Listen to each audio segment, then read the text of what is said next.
도시계획학회가 공동으로 주최하는 지방 분권형 개헌과 지속 가능한 국토도시 계획 및 관리를 위한 정책과제 세미나의 개회식을 시작하도록 하겠습니다. 그러면 이어서 이내영 국회 입법조사처장님으로부터 개회사를 듣도록 하겠습니다. 큰 박수 부탁드리겠습니다.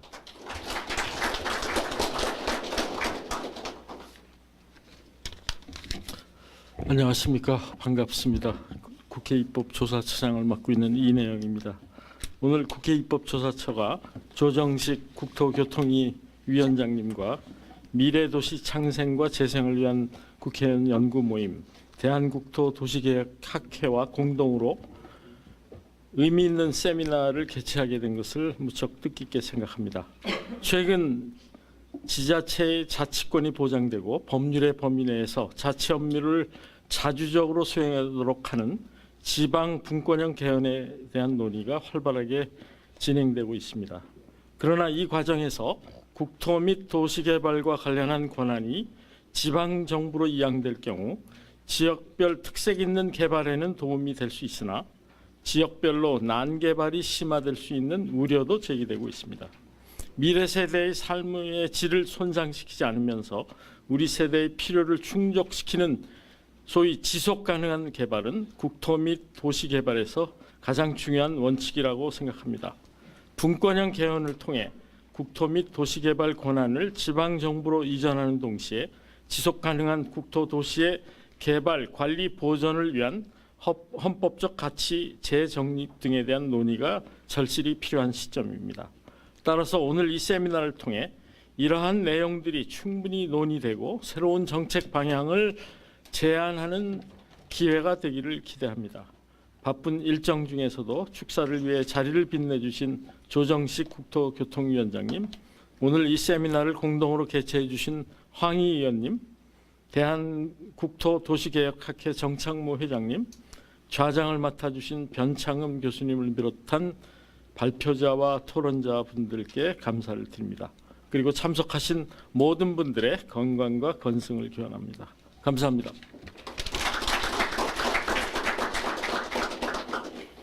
예, 다음은 조정식 국토교통위원장님께서 축사를 해주시겠습니다.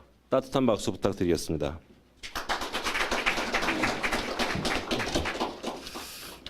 지방 분권형 개헌과 지속 가능한 국토 도시 개발 정책에 대한 세미나를 이렇게 같이 함께 하게 돼서 대단히 뜻깊게 생각을 합니다. 그리고 또 귀한 시간 내주셔서 함께 참석해 주신 여러분들 진심으로 감사의 말씀을 드립니다. 먼저 우리 이내영 처장님 고맙습니다. 네, 입법조사처에서 많은 내용도 함께 준비해 주시고 또 장소도 이렇게 제공해 주시고 많이 국회 의정 활동에 도움을 주셔서 늘 감사의 말씀을 우리 입법조사처장님과 또 직원 여러분들께 고맙다는 말씀을 먼저 드리겠습니다.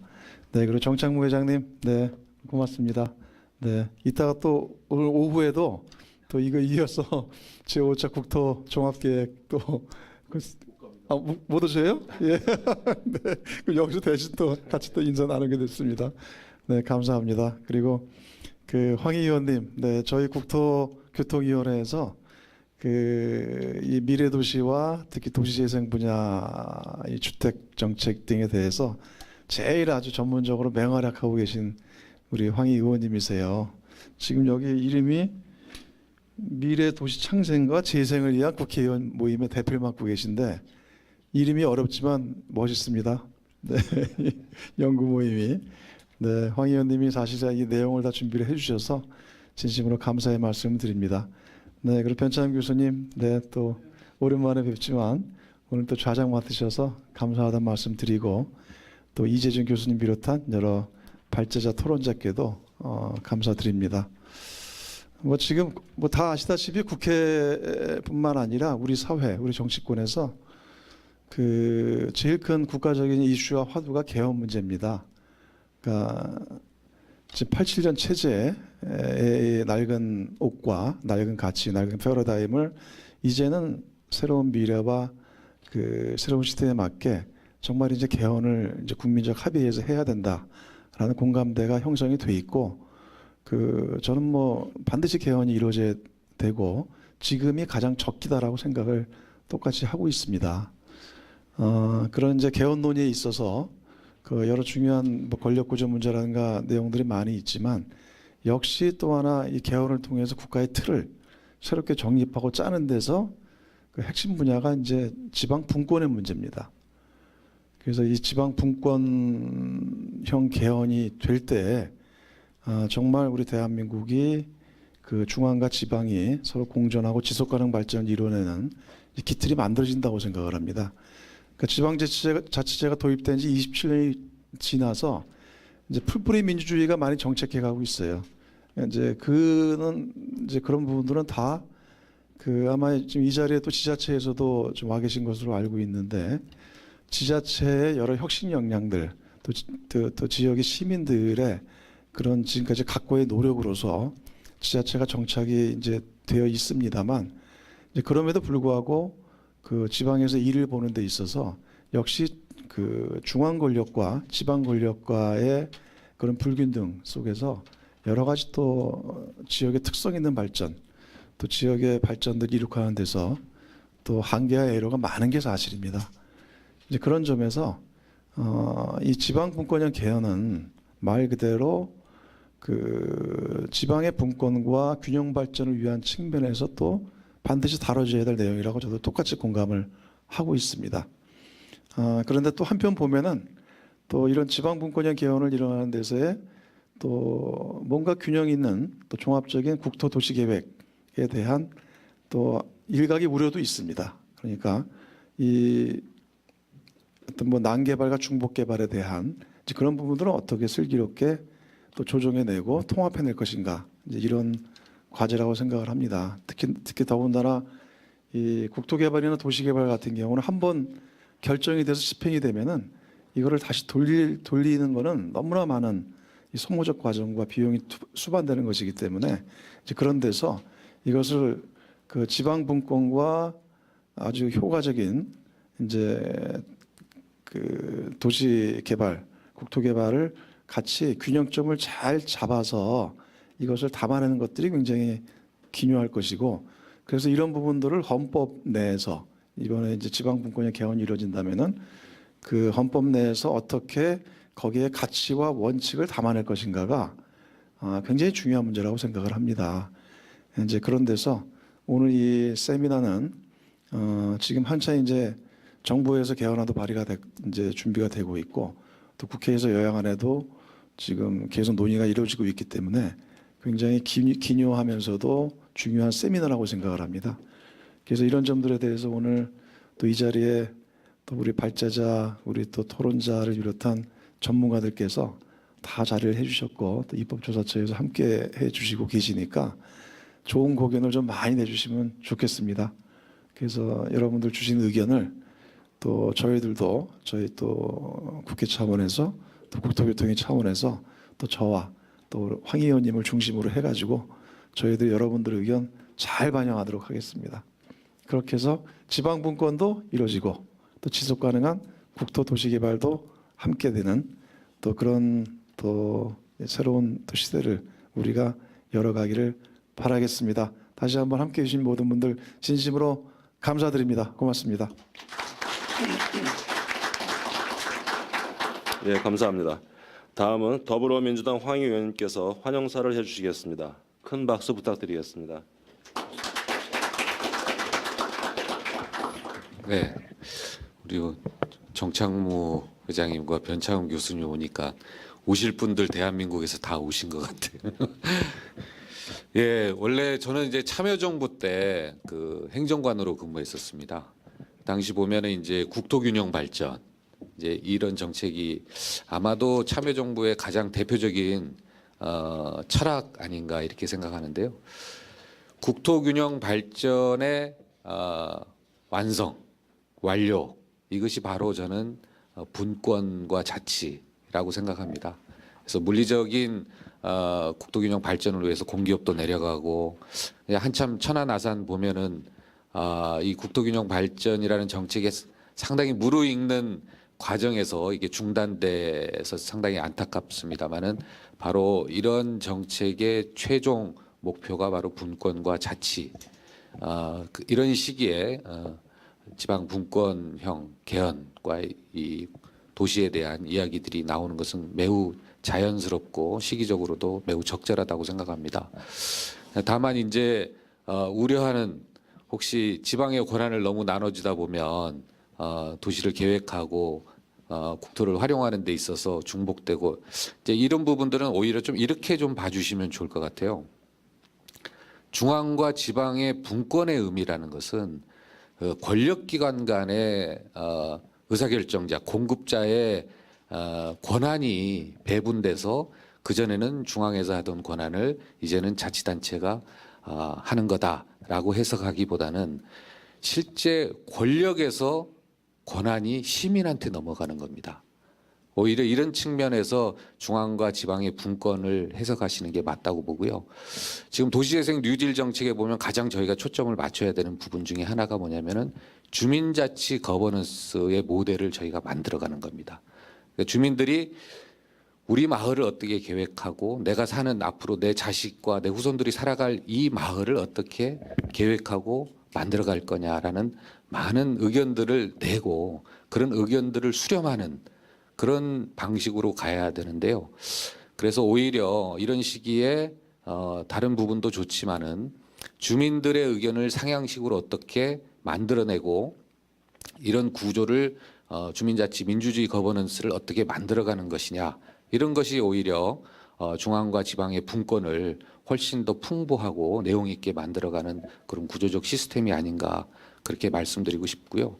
아울러서 도시재생과 스마트 도시의 시대입니다. 이제 바야흐로 이런 거 이제 우리나라의 약간 고질적인 과거 이제 도시계획하고 교통계획하고 분리해서 추진하는 데는 아마 저희밖에 없는 것 같아요. 우리밖에. 그래서 이런 것도 향후 같이 통합적으로 계획하고 그다음에 시공 중심보다는 건설 산업 구조 자체도 좀 엔지니어링 중심으로 디벨로퍼 기능을 좀 강화하는 측면으로 가는 것도 지금 시대의 흐름에 같이 맞추어서 갈 수 있는 종합적인 패키지 정책이 아닌가 이렇게 생각합니다.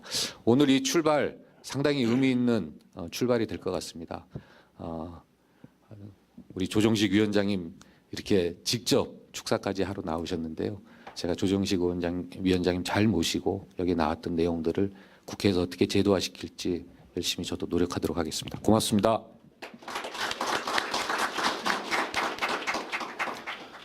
예, 다음은 대한국토도시계획학회 정창무 회장님께서 환영사를 해주시겠습니다. 큰 박수로 맞이해 주시기 바랍니다. 예, 오늘 축사를 해주신 그 이내영 차장님, 그다음에 조정식 국토교통위원장님, 그 환영사 해주신 황 의원님께 감사드립니다. 예, 봄이 오고 있고요. 이제 오늘 여기 오면서 여의도의 봄을 좀 느끼고 왔었습니다. 그래서 그 봄 기운이 여러분들 댁내도 가득하시기를 소망을 하고요. 제가 이제 이 환영사나 축사할 때마다 곤혹스러운 일이 하나 있습니다. 황희 의원님 다음에 하면은 정말 곤혹스러워요. 읽을 수도 없고 완전 그 뭐 원고 없이 일하시거든요. 그래서 워낙 대비가 돼서 그래서 참 얘기 잘하시는구나, 설득력이 있다. 그래서 제가 이제 오늘 이 자리에 와서 참 드리고 싶은 얘기가 지금 헌법 개정 논의가 한참입니다. 그래서 이제 대통령 중임제다 4년, 그다음에 이제 수도는 뭐 법률로 정한다 이런 내용들이 언론에 언급되고 있는데 사실 더 중요한 거는 우리가 아직 태어나지 않는 다음 세대들한테 우리의 국토 공간을 어떻게 물려줄 것인가, 이게 정말 더 크고 중요한 문제거든요. 근데 사람들이 관심이 없습니다. 그래서 저희가 지금 미래를 보고 대한민국의 정체성, 국채, 우리 민족 뭐 이런 것들을 생각한다 그러면 대통령이 뭐 4년을 2번 하는 보다는 훨씬 더 이 땅을 어떻게 갖고 이 땅에 사는 사람들의 삶의 양식을 어떻게 규정할 것인가, 이런 좀 본질적인 논의가 있었어야 되는데 그런 논의는 싹 빠지고요. 그래서 그런 것들이 참 안타깝습니다. 그래서 오늘 제가 이 자리에 굳이 온 것도 여기 제가 볼 때는 조정식 위원장님, 황희 의원님은 제가 볼 때는 우리 다음 세대를 위해서 열심히 일해 주실 분이고 이제 국회에서 이 아직도 목소리가 없는, 표가 없는, 그다음에 이런 다음 세대를 위해서 우리가 좀 이 국토를 잘 가꾸고 넘겨주는데 앞장서실 거라고 믿고 있기 때문에 참 든든하기도 하고 부탁도 드리고 싶습니다. 이게 지금 분권과 이제 그 쉽게 얘기하면 개헌 뭐 이런 것들이 보면 국토 도시라는 관점에서 보면 아주 심각합니다. 그러니까 지금 보면은 우리나라는 대한시 민국도예요. 그러니까 반일 생활권이 된 지 한참 됐거든요. 그러니까 이제 뭐 세종시에서 반나절이면 왔다 갔다 하고 그다음에 뭐 제주도 비행기 타면 그래서 반일 생활권이 됐는데 이걸 만약에 지방에다 나눠주면 어떤 일이 벌어질까? 제가 볼 때는 이제 쉽게 얘기하면 아까 황 의원님 얘기한 것 같이 이제 시민들의 품으로 가겠죠. 근데 시민들이 바라보는 시각이라는 게 가로등, 보안등, 횡단보도를 넘어설 수 있을까? 제가 볼 때는 그게 정말 어려운 문제라고 생각합니다. 그러다 보면 이제 예컨대 모든 권한이 지방 분권이 됐을 때 제주에서 보듯이 중산간 난개발 뭐 떡이 되고 있습니다. 땅 가진 분들이 왜 규제를 거냐? 마음대로 해달라. 그래서 우리는 진짜 눈에 보듯이 그런 아픔들을 그런 이제 부작용들을 갖다 예단을 할 수가 있는 거죠. 그래서 제가 볼 때는 아마 우리 사회가 그러한 부작용을 갖다가 좀 줄이고 뭔가 리더십을 보여주는 어떤 기관이나 단체나 자치단체가 이렇게 하는 게 맞다. 이런 해답을 좀 빨리 찾아야 될 거라고 봅니다. 그래서 이제 하나 기대하고 싶은 거는 저희가 이제 티브 가설을 다 알죠. 그래서 발로 하는 투표예요. 그래서 수도권이 각각 뭐 서울시, 경기도, 뭐 인천시가 각각 따로 국토 관리를 하고 도시계획을 따로따로 한다 그러면 세금도 달라질 거고 편의시설도 달라지고 교통도 달라질 겁니다. 그러면 시민들이 그때는 발로 나는 서울시에 살겠다, 나는 안양시에 가겠다, 나는 뭐 충청도로 가겠다. 이러한 경쟁이 자연스럽게 일어날 거라고 봅니다. 그래서 우리는 그런 이제 혼란의 와중에서 생겨나는 새로운 시도와 이제 쉽게 발명 같은 것들을 빨리 채택하고 어떤 것들이 더 좋은가를 갖다 빨리 사회적으로 해를 찾아가는 노력이 좀 필요하지 않을까.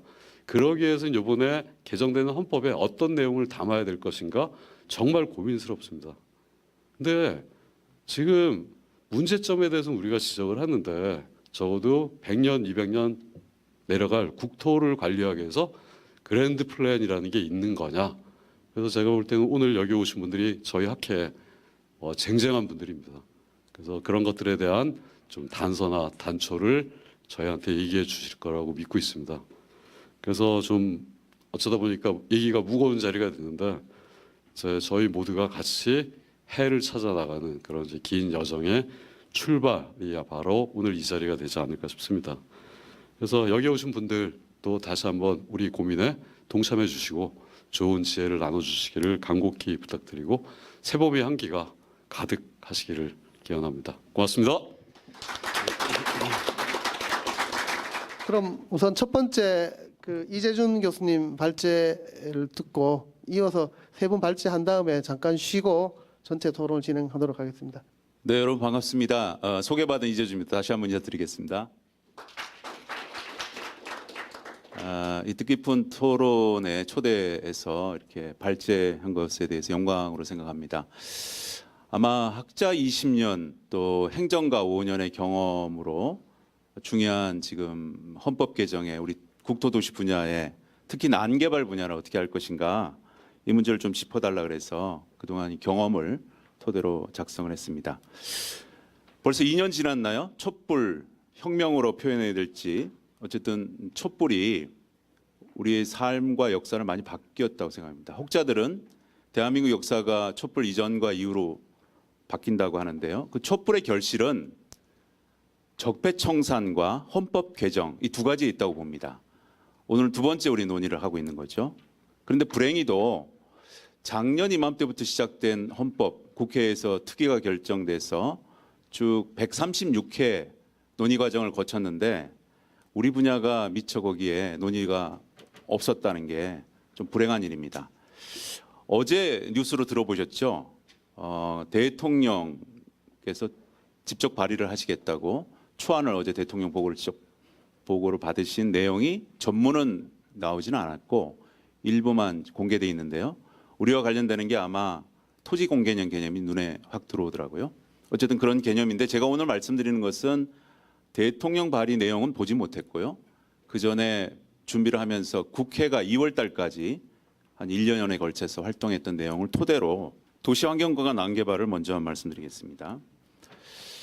지금 우리가 하는 헌법 개정은 크게 세 가지 분야가 있다고 봅니다. 첫 번째는 많이 논의되는 권력구조 개편, 또 두 번째는 국민기본권 확대, 그리고 지방자치단체들이 많이 엄원하는 지방분권 강화 이 세 가지가 크게 있습니다.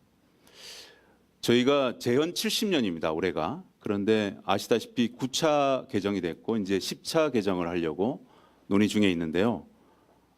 우리보다 1년 뒤에 재헌을 한 독일 같은 경우에는 무려 60차례 개정을 했고요. 스위스는 150차례 개정을 했습니다.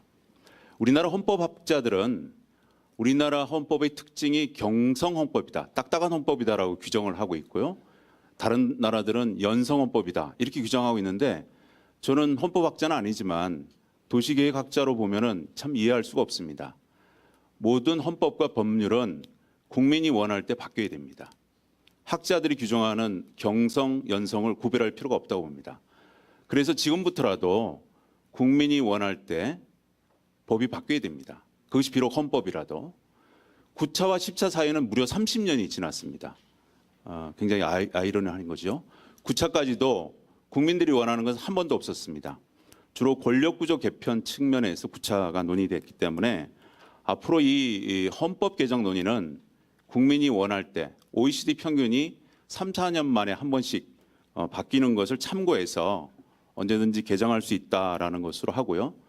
저희 국토도시 분야의 이런 노력들이 지금 불행히도 만약 담기지 못한다 그래도 3, 4년 뒤에 다시 개정을 할 때 반드시 들어갈 수 있도록 뭐 여러 가지 노력을 해야 될 것 같습니다. 헌법과 법률에 지금 논의하고자 하는 특히 난개발과 관련된 도시환경권은 헌법에서는 한 3조문이 관련된다고 보고요. 법률은 다양하게 있지만 특히 관련되는 것이 한 4가지 법률이 있다고 봅니다. 헌법은 제35조 주로 쾌적성을 보장하자는 의미의 내용과 120조 개발과 이용, 국토를 어떻게 개발하고 이용하느냐, 122조에 소위 요즘 이제 확대되는 토지 공개념 수준의 이제 버금가는 제한과 의무 사항이 있고요. 법률은 뭐 잘 아시다시피 국토기본법, 환경정책기본법, 또 지속가능발전법, 또 2002년에 워낙 난개발이 돼서 법률을 통합해서 개정한 국토계획법, 국토의 계획 및 이용에 관한 법률이죠. 이런 법률이 직접 관련된다고 볼 수 있습니다. 난개발이라는 것은 뭐 그대로 무질서하고 계획적이지 아니한 개발입니다.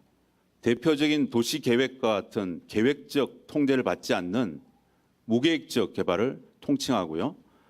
주로 이제 도시 기반 시설 설치를 고의로 회피해서 개발합니다. 농경지나 산림 등 주요 환경과 경관해소는 굉장히 크고요. 또 인근 지역과 개발이 부조화돼서 나홀로 아파트 등 여러 가지 현상들이 나타나는 것을 통상 난개발이다 이렇게 지칭하고 있습니다. 도시 환경권 측면에서 이 난개발은 궁극적으로는 한정된 토지를 효율적으로 쓰지도 못하는데 첫 번째가 있고, 두 번째는 국민의 기본 도시 환경관을 위협해서 궁극적으로는 삶의 질을 훼손한다. 그렇기 때문에 난개발 측면의 훼손 문제를 헌법에 규정할 필요가 있겠다라고 생각되는데, 크게 보면은 건강하고 쾌적한 환경을 누릴 권리를 찾아야 되고요. 또 도시 관리의 사각지대인 환경 훼손과 오염을 근본적으로 방지해야 된다. 또 더더군다나 지금 축사 과정에서 많이 얘기했던 미래 세대에 우리가 후불제로 쓰지 말고 책임을 지는 지속 가능한 도시 환경을 지키자라는 측면에서 환경권이 중시되고 있습니다. 사진들은 지금 주로 우리 국토에서 일어나는 난개발인데요. 대체로 찾아보면은 수도권에 가장 많고요. 또 지방으로 갈수록 대도시권 주변에 많이 있습니다. 최근에 찍은 화성시 인구 위성 사진인데요. 주로 파란색이 보이는 것들이 다 공장입니다. 공장 난개발로 화성시 전체가 이렇다고 보시면 됩니다. 이걸 지도로 한번 표현해 봤는데요. 점점이 찍혀 있는 것이 다 공장 난개발이다라고 보시면 됩니다. 2010년에 제가 조사한 학자인 시절에 한번 조사한 적이 있었습니다. 난개발 현황을 여러 차례 조사를 해보니까 현장에서 주로 공장 종업원 수는 30명 미만이 대체로 많았고요. 부지 면적은 5,000 스퀘어미터 미만이 대부분이었습니다. 결국 이건 뭘 말하냐? 나홀로 공장, 소규모 공장 난개발이 대다수다 이런 걸 반증합니다. 유형은 크게 네 가지로 볼 수 있는데요. 구릉지 내 능선 주변에 산림을 주로 훼손하는 것, 또 마을 주변에 입지하는데 생활 환경, 마을 환경과 별로 이렇게 접목이 잘 안 되는 것, 또 우량 농경지, 호소, 저수지 주변에도 난개발이 많습니다. 그리고 주로 우리가 다니는 주요 간선도로변에 교통시설이 좋기 때문에 주로 난개발이 입지가 많이 됩니다. 지금까지 헌법 개정의 논의 결과를 좀 정리해봤습니다. 특히 난개발 방지 측면에서 정리해봤더니 크게 세 가지가 있었습니다.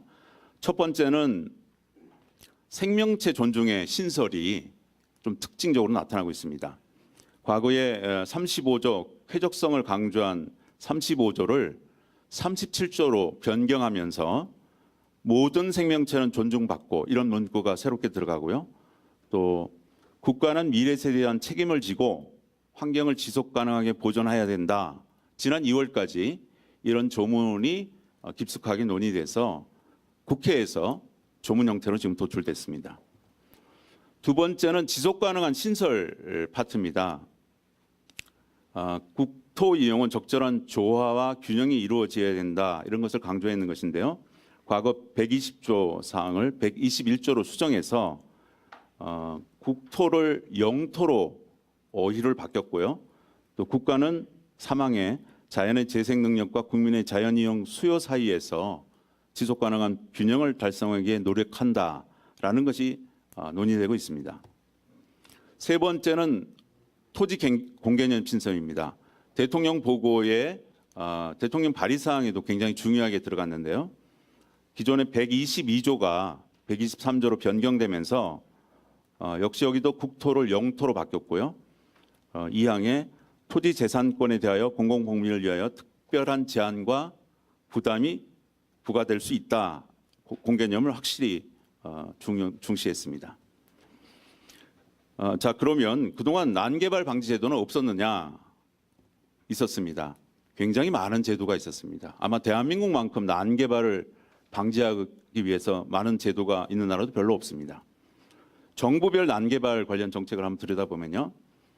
김영삼 정부 때까지 굉장히 시장 자유의 원칙에 의해서 난개발이 너무 극심해서 김대중 대통령 정부 때 난개발 방지, 무계획적 개발을 어떻게 방지하느냐 굉장히 총력을 기울였습니다. 그 당시 학자였을 때도 굉장히 많은 법 조문과 개정에 참여를 했었는데요. 대표적인 게 개발행위 허가가 2000년에 들어왔고요.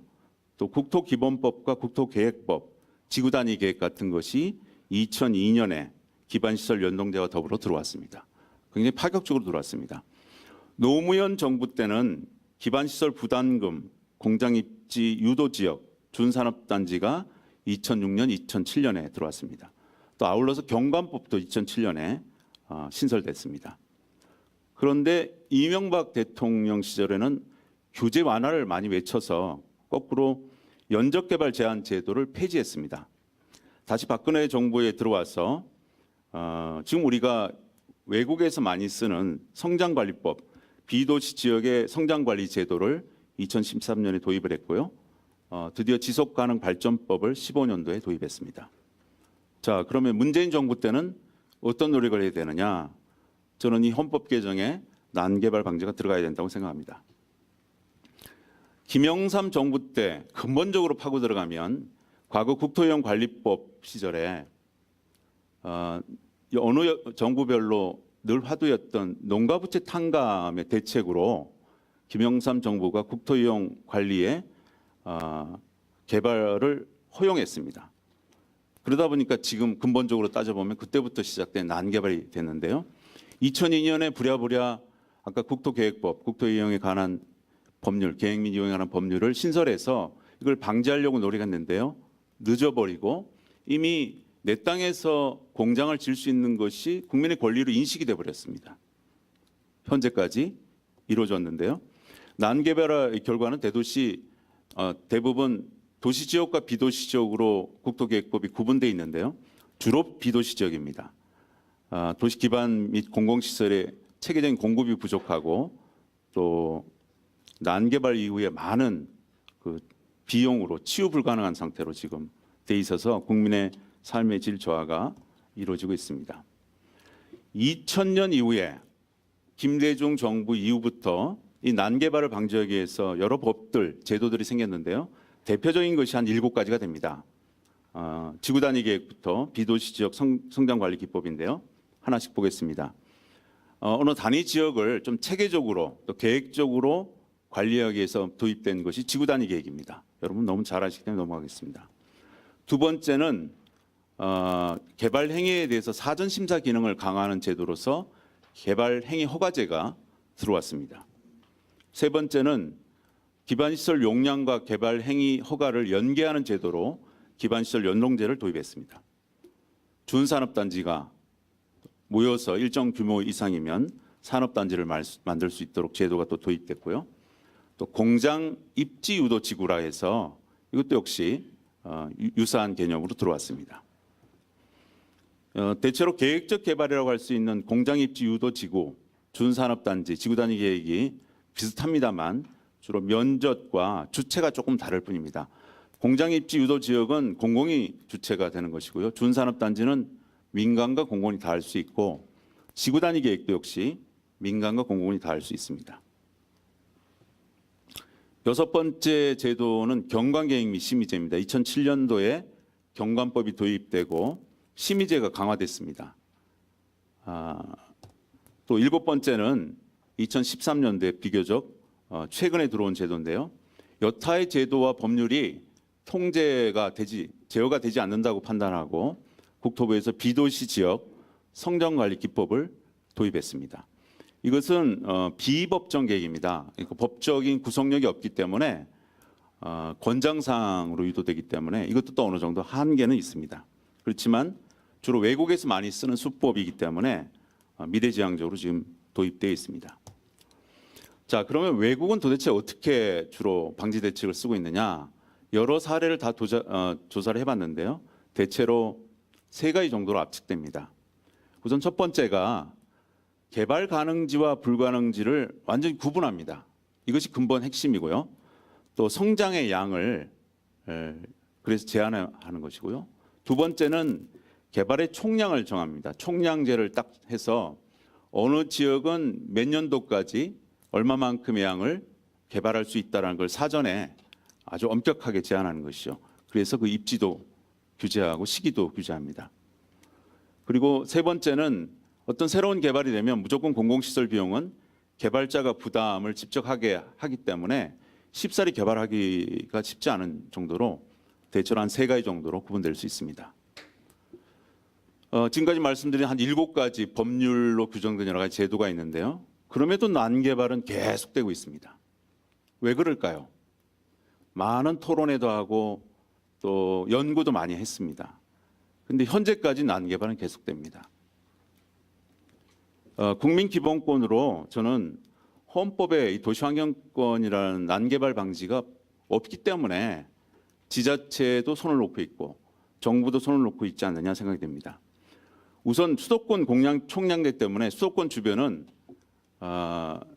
공장으로 대규모로 들어갈 것이 다 소규모로 개별 입지로 들어가 버립니다.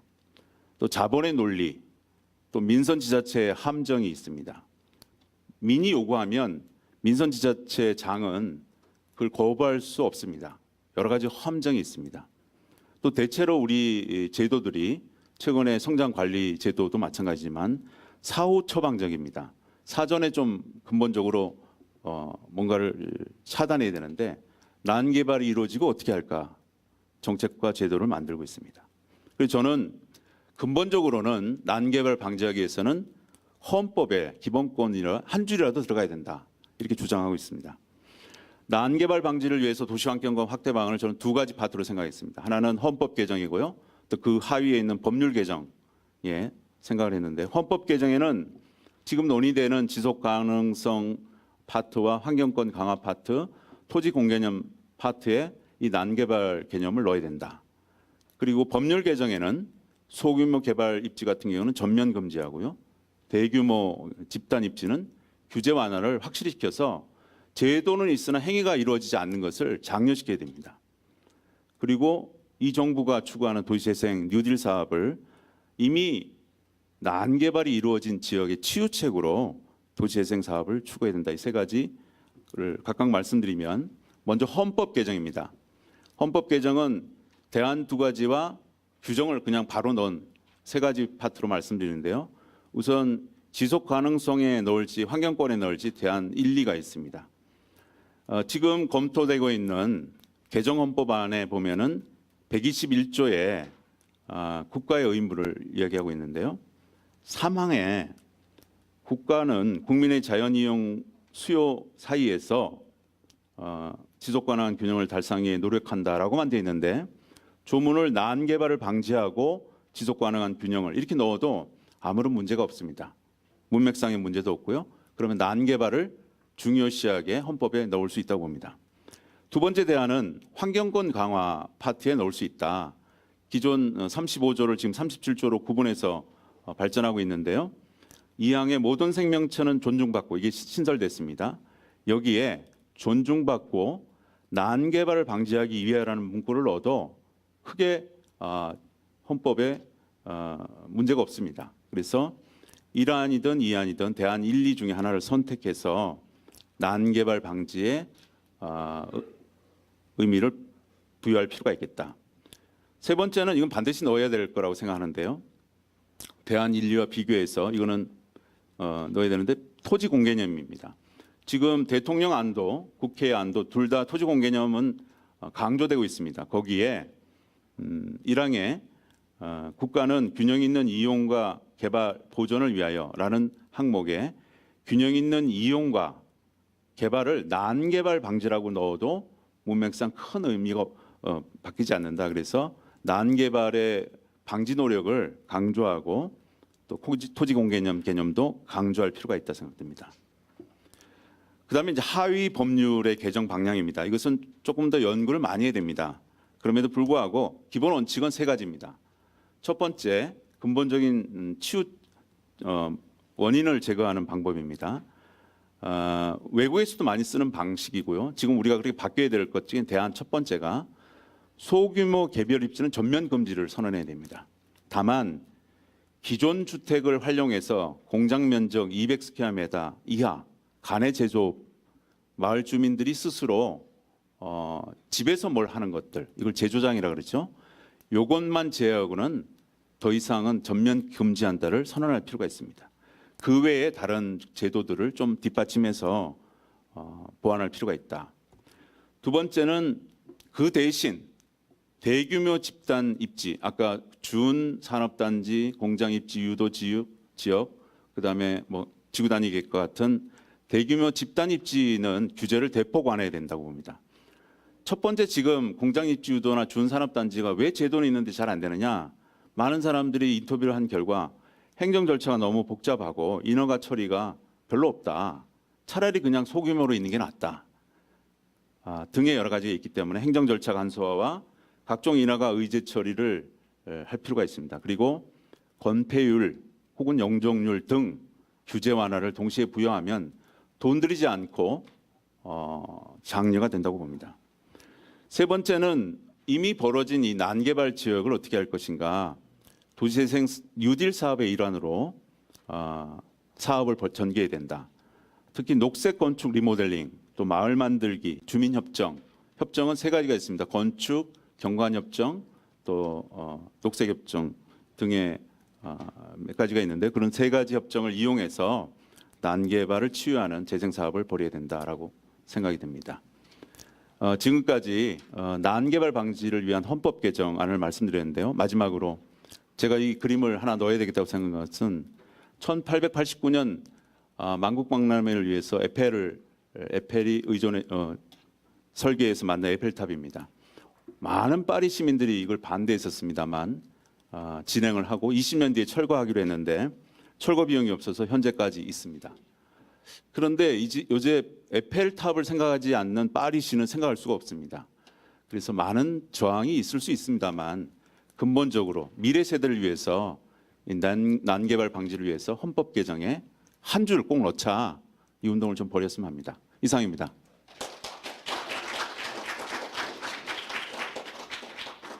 국회에서 지금 논의되고 있는 그 개헌 특위의 논의까지도 좀 소개해 주셨고 직접 개헌안까지 소개해 주셨습니다. 다시 한번 큰 박수로 좀 네, 고맙습니다.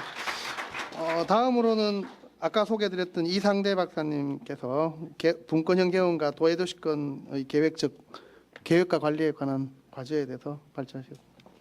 큰 박수로 모시겠습니다. 저는 분권형 개헌과 그다음에 대도시권 계획 이게 지금 국토공간구조가 이제 도시권이나 이런 식으로 바뀌니까 거기 관련해서 말씀을 드리는데 이 문제도 국토도시 분야의 어떤 헌법과 관련된 문제하고 관련이 있기 때문에 앞부분에서는 조금 폭넓게 이렇게 말씀을 좀 드리겠습니다. 차례는 먼저 지금 현행 헌법에 국토도시 관련 규정하고 그다음에 사회적 욕구를 정리를 했고요. 그다음에 두 번째는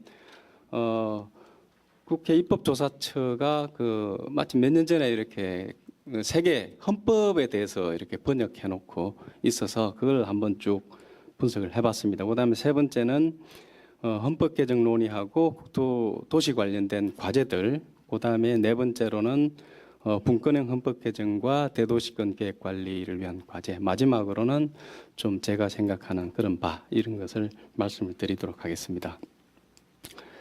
우리나라 헌법의 국토, 지역, 도시 관련된 규정 내용을 한번 살펴봤습니다. 23조에 재산권 규정이 있고요.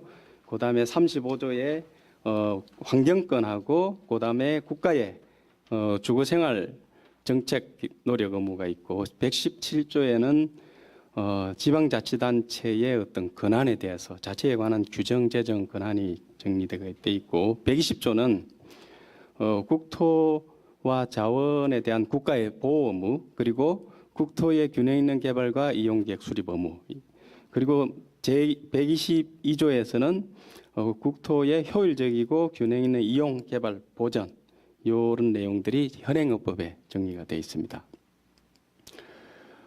지금 최근에 국가적 또는 국민적 차원에서 제기되는 사회적 이슈를 저는 한 4가지로 정리를 했는데요. 첫 번째는 국토, 국민 차원의 균형 발전 실현, 수도권과 비수도권 간의 발전 격차 문제라든지 저발전 인구 감소 고령화 지역의 낙후 지역 문제라 특수 지역 이와 같은 문제들. 그다음에 두 번째로는 지금 잠재 성장률이 3%대로 떨어지고 점점 더 이제 떨어지는 상황에서 어떻게 하면 국토와 도시 경쟁력을 제고를 할 것인가 이 부분이 문제고 특히 지방 대도시권 같은 경우에도 사실 부산 동남권 같은 게 인구 규모로 보면 거의 세계적인 인구 규모인데 실질적으로 거기서 이루어지는 활동이라든지 일자리라든지 이런 것들을 보면 좀 형편없죠. 수도권도 어떻게 보면 비슷하고요. 그다음에 세 번째로는 아무래도 이제 난개발 문제. 이재준 교수님이 잘 정리를 해주셨습니다. 이게 1990년대 이 난개발이라는 사회적 이슈는 1990년대부터 본격화되었죠. 그때 이제 국토용 관리법 개정하면서 중농림 지역 난개발 문제가 됐고 2000년대 이후에서는 좀 또 양상이 달라집니다. 고청 고밀도라든지 경관훼손 문제라든지 인프라 이런 문제들로 됩니다.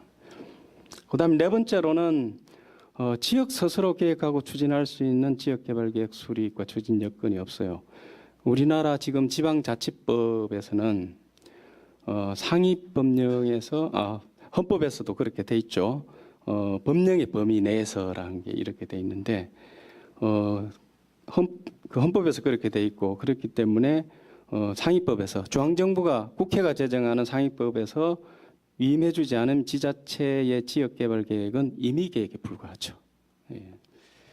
그다음에 또 재원 부분 계획만 수립해서 실천이 안 되죠. 재정 문제 이런 문제에서 물론 이건 헌법적 차원 문제는 아니지만 예를 들면 개발 사업을 해가지고 거기서 나오는 지방세라든지 국세 이런 것들을 통해서 담보로 해서 담보법 채권 발행해서 하는 이와 같은 미국이나 이런 데서 하고 있는 이런 것들이 안 돼요. 이렇게 국토부가 이렇게 10년 전에도 논의를 했지만 이런 것들을 좀 재정권에 관련된 문제니까 이런 것들이 지금 사회적 이슈가 아니겠는가 하는 생각이 들고요. 그다음에 세계적 이슈를 보면 아무래도 첫 번째는 유엔의 그 지속 가능 발전 목표하고 2030 아젠다 이 부분을 저는 좀 잘 봐야 된다고 생각합니다. 여기서 나와 있는 여러 가지 것들이 우리 헌법의 어떤 그게 헌법의 전문이라든지 조문에서 들어가야 될 그런 부분하고 많이 그 일맥상통하는 부분이 많다고 생각이 됩니다. 특히 목표 11 같은 경우에는 주로 이제 도시하고 주거에 관한 문제거든요. 그게 안전하고 보건력 있는 지속 가능한 도시와 인간 거주에 관한 것을 정리를 하고 있는데 이것은 우리나라 헌법에서 담아도 문제 없을 정도로 굉장히 그 정제되고 방향이 잘 잡혀 있는 거라고 생각이 들고요. 그다음에 또 유엔 해비타트 3의 그 모두를 위한 도시 가치 이것은 어디에 살든지 누구에게나 도시가 가지는 어떤 서비스 주로 이제 시설들 이런 거죠. 이런 것들이 정부 서비스 이런 것들이 관련이 되죠. 그런 것들을 보편적이고 고르게 접근해야 된다 이런 부분들이 이것도 진짜 헌법적 가치로서 굉장히 담을 만하다라는 생각이 들고요. 그다음에 세 번째로는 역시 그 영국이나 일본이나 미국 같은 경우에는 그 대도시권 경쟁력 강화 쪽으로 쭉 가고 있습니다. 이런 것은 구체적인 그런 상황이기 때문에 뭐 헌법에서 담을 부분은 아니지만 방향 부분은 원칙 부분은 헌법에서 열어줘야 되는 그런 부분이라고 생각이 듭니다. 그다음에 두 번째 주요국 헌법의 국토도시 관련된 규정을 한번 해봤습니다. 헌법들을 쭉 보니까 각 정부 간의 권한과 관련되는 지방자치 관련된 규정은 굉장히 구체적으로 다 규정들을 하고 있습니다. 그런데 조금 의외였습니다. 저도 국토도시 관련된 권한과 가치 이런 부분에 대해서는 그렇게 구체적으로 규정하지 않고 좀 선언적으로 규정하고 있는 것을 알 수가 있었습니다. 이제 이게 이런 것들이 다 이유가 있을 것 같은데 먼저 미국을 보면 미국에서는 국토도시 지역 이런 것들은 주법에서 규정하고 있기 때문에 연방정부법에서는 거의 없고요. 다만 거기 보면 주에 금지되지 아니한 그냥 연방헌법으로 주에 안해한 권한은 주나 국민이 보유한다라고 대해서 자치 원칙이 분명하죠. 그다음 일본 같은 경우에도 뭐 재산권에 관련된 부분, 재산권 우리나라 헌법이나 일본 헌법이나 비슷합니다.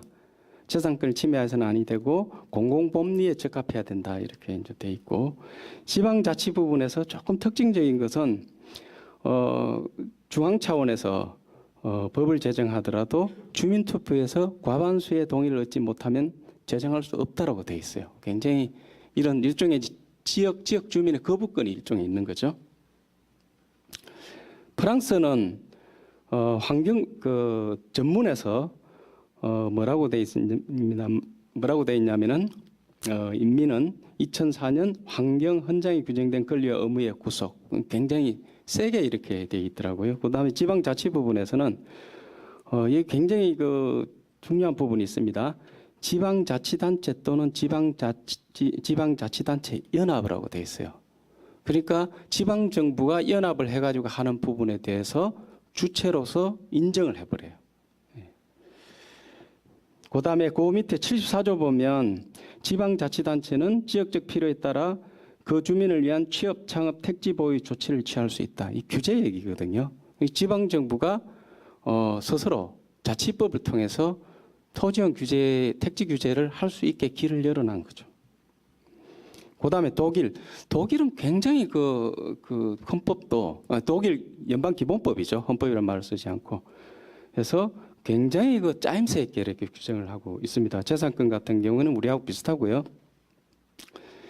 지방자치 같은 경우는 법률의 범위 내에서 지역 공동체의 모든 사안을 자기의 책임으로 규율할 권리가 보장되어 있다. 굉장히 센 지방분권 조항이 있고, 그다음에 72조에서는 경합적 입법 영역에 대해서 주가 할 수 있게 돼 있습니다. 그러니까 중앙정부와 연방정부죠. 독이니까 연방정부하고 란트 주하고 경합된 입법 영역에서 우리 같은 경우에는 경합된다 그러면 지방은 빠져라 이렇게 되겠죠. 그런데 독일은 아니고요.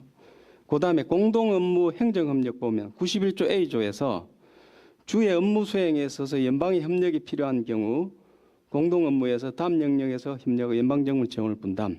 지역 경제 구조의 개선, 농업 구조 및 해안 보호의 개선 관련된 부분에서는 연방 정부가 재원의 2분의 1을 부담을 하라고 독일의 연방 기본법에서 딱 못을 박아놨습니다.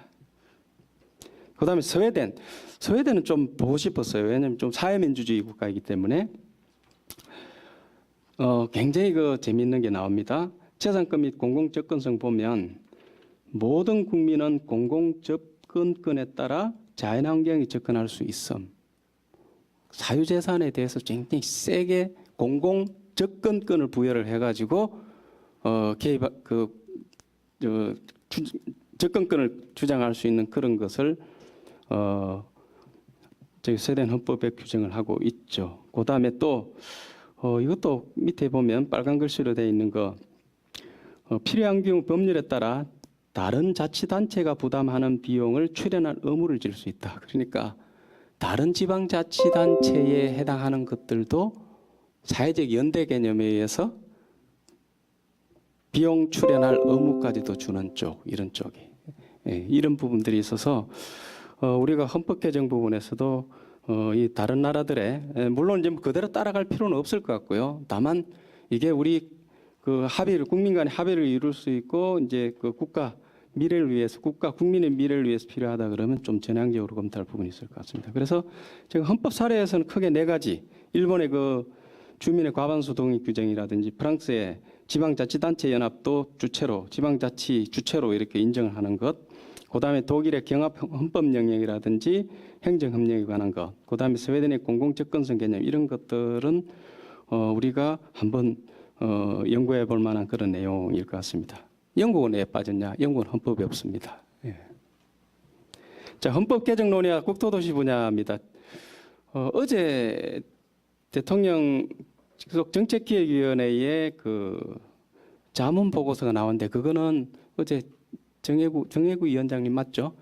내용은 자문하는 입장이기 때문에 공개하는 건 아직 예의가 아니다. 그래서 내용은 아직 모르겠고요. 아까 신문 같은 데서 토지 공개는 정도만 이제 흘러나왔고 국회가 헌법개정특별위원회를 만들어서 나온 자문 보고서는 한번 분석을 해봤습니다.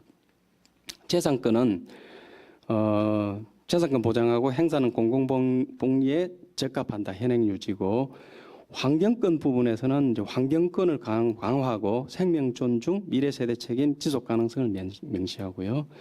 주거권 부분이 전에는 주택개발 정책 의무에서 주거 권리 부분에서 이제 주거권을 확립을 한 거 들어가 있는 거죠. 토지 공개념 부분은 신설하는 걸로 돼 있고 공정한 임대차 노력 신설 부분에서는 다수는 동의를 했는데 소수는 여기에 자문위원이 동의를 하지 않고 있는 그런 상태고 그다음에 국토 자원에 대해서는 국민의 공동 자산 지속 가능 개발과 이용을 위한 계획과 노력해야 이렇게 이제 돼 있는데 여기도 좀 소수 의견들이 있습니다. 예를 들면 산림자원 같은 경우는 사유재산인데 이런 의견들이 있어서 내부적으로도 아직 완전한 컨센서스는 못 이뤘고요. 그다음에 국토균형 발전 이것도 봤는데 명시적인 국토균형 발전 신설 조항은 못 찾아봤어요. 그런데 주로 지역 대표성 상원 신설, 그다음 지방 정부 간 재정 조정 제도 신설 이런 부분 쪽으로 잡았습니다. 이 균형 발전 조항 부분을 다른 나라 이렇게 헌법에도 쭉 찾아봤는데 이 부분은 별로 없더라고요. 헌법에서 이렇게 명확하게 규정한 건 없더라고요. 그다음에 지역 간 협력 부분에서는 특별한 건 없습니다. 아까 말씀드린 프랑스 같은 경우에 지방자치단체 연합 부분하고 독일의 행정협력 이런 부분들이 있으면 우리는 아예 논의 자체가 없습니다. 그다음에 지방분권 부분에서는 기본권 총괄분과는 분권형 국가 지향, 그다음에 지방분권 분과는 지방분권 국가 보충성 원칙 적용. 이래서 약간은 좀 차이가 좀 있더라고요. 이걸 개념화시키고 용어 선택하는데.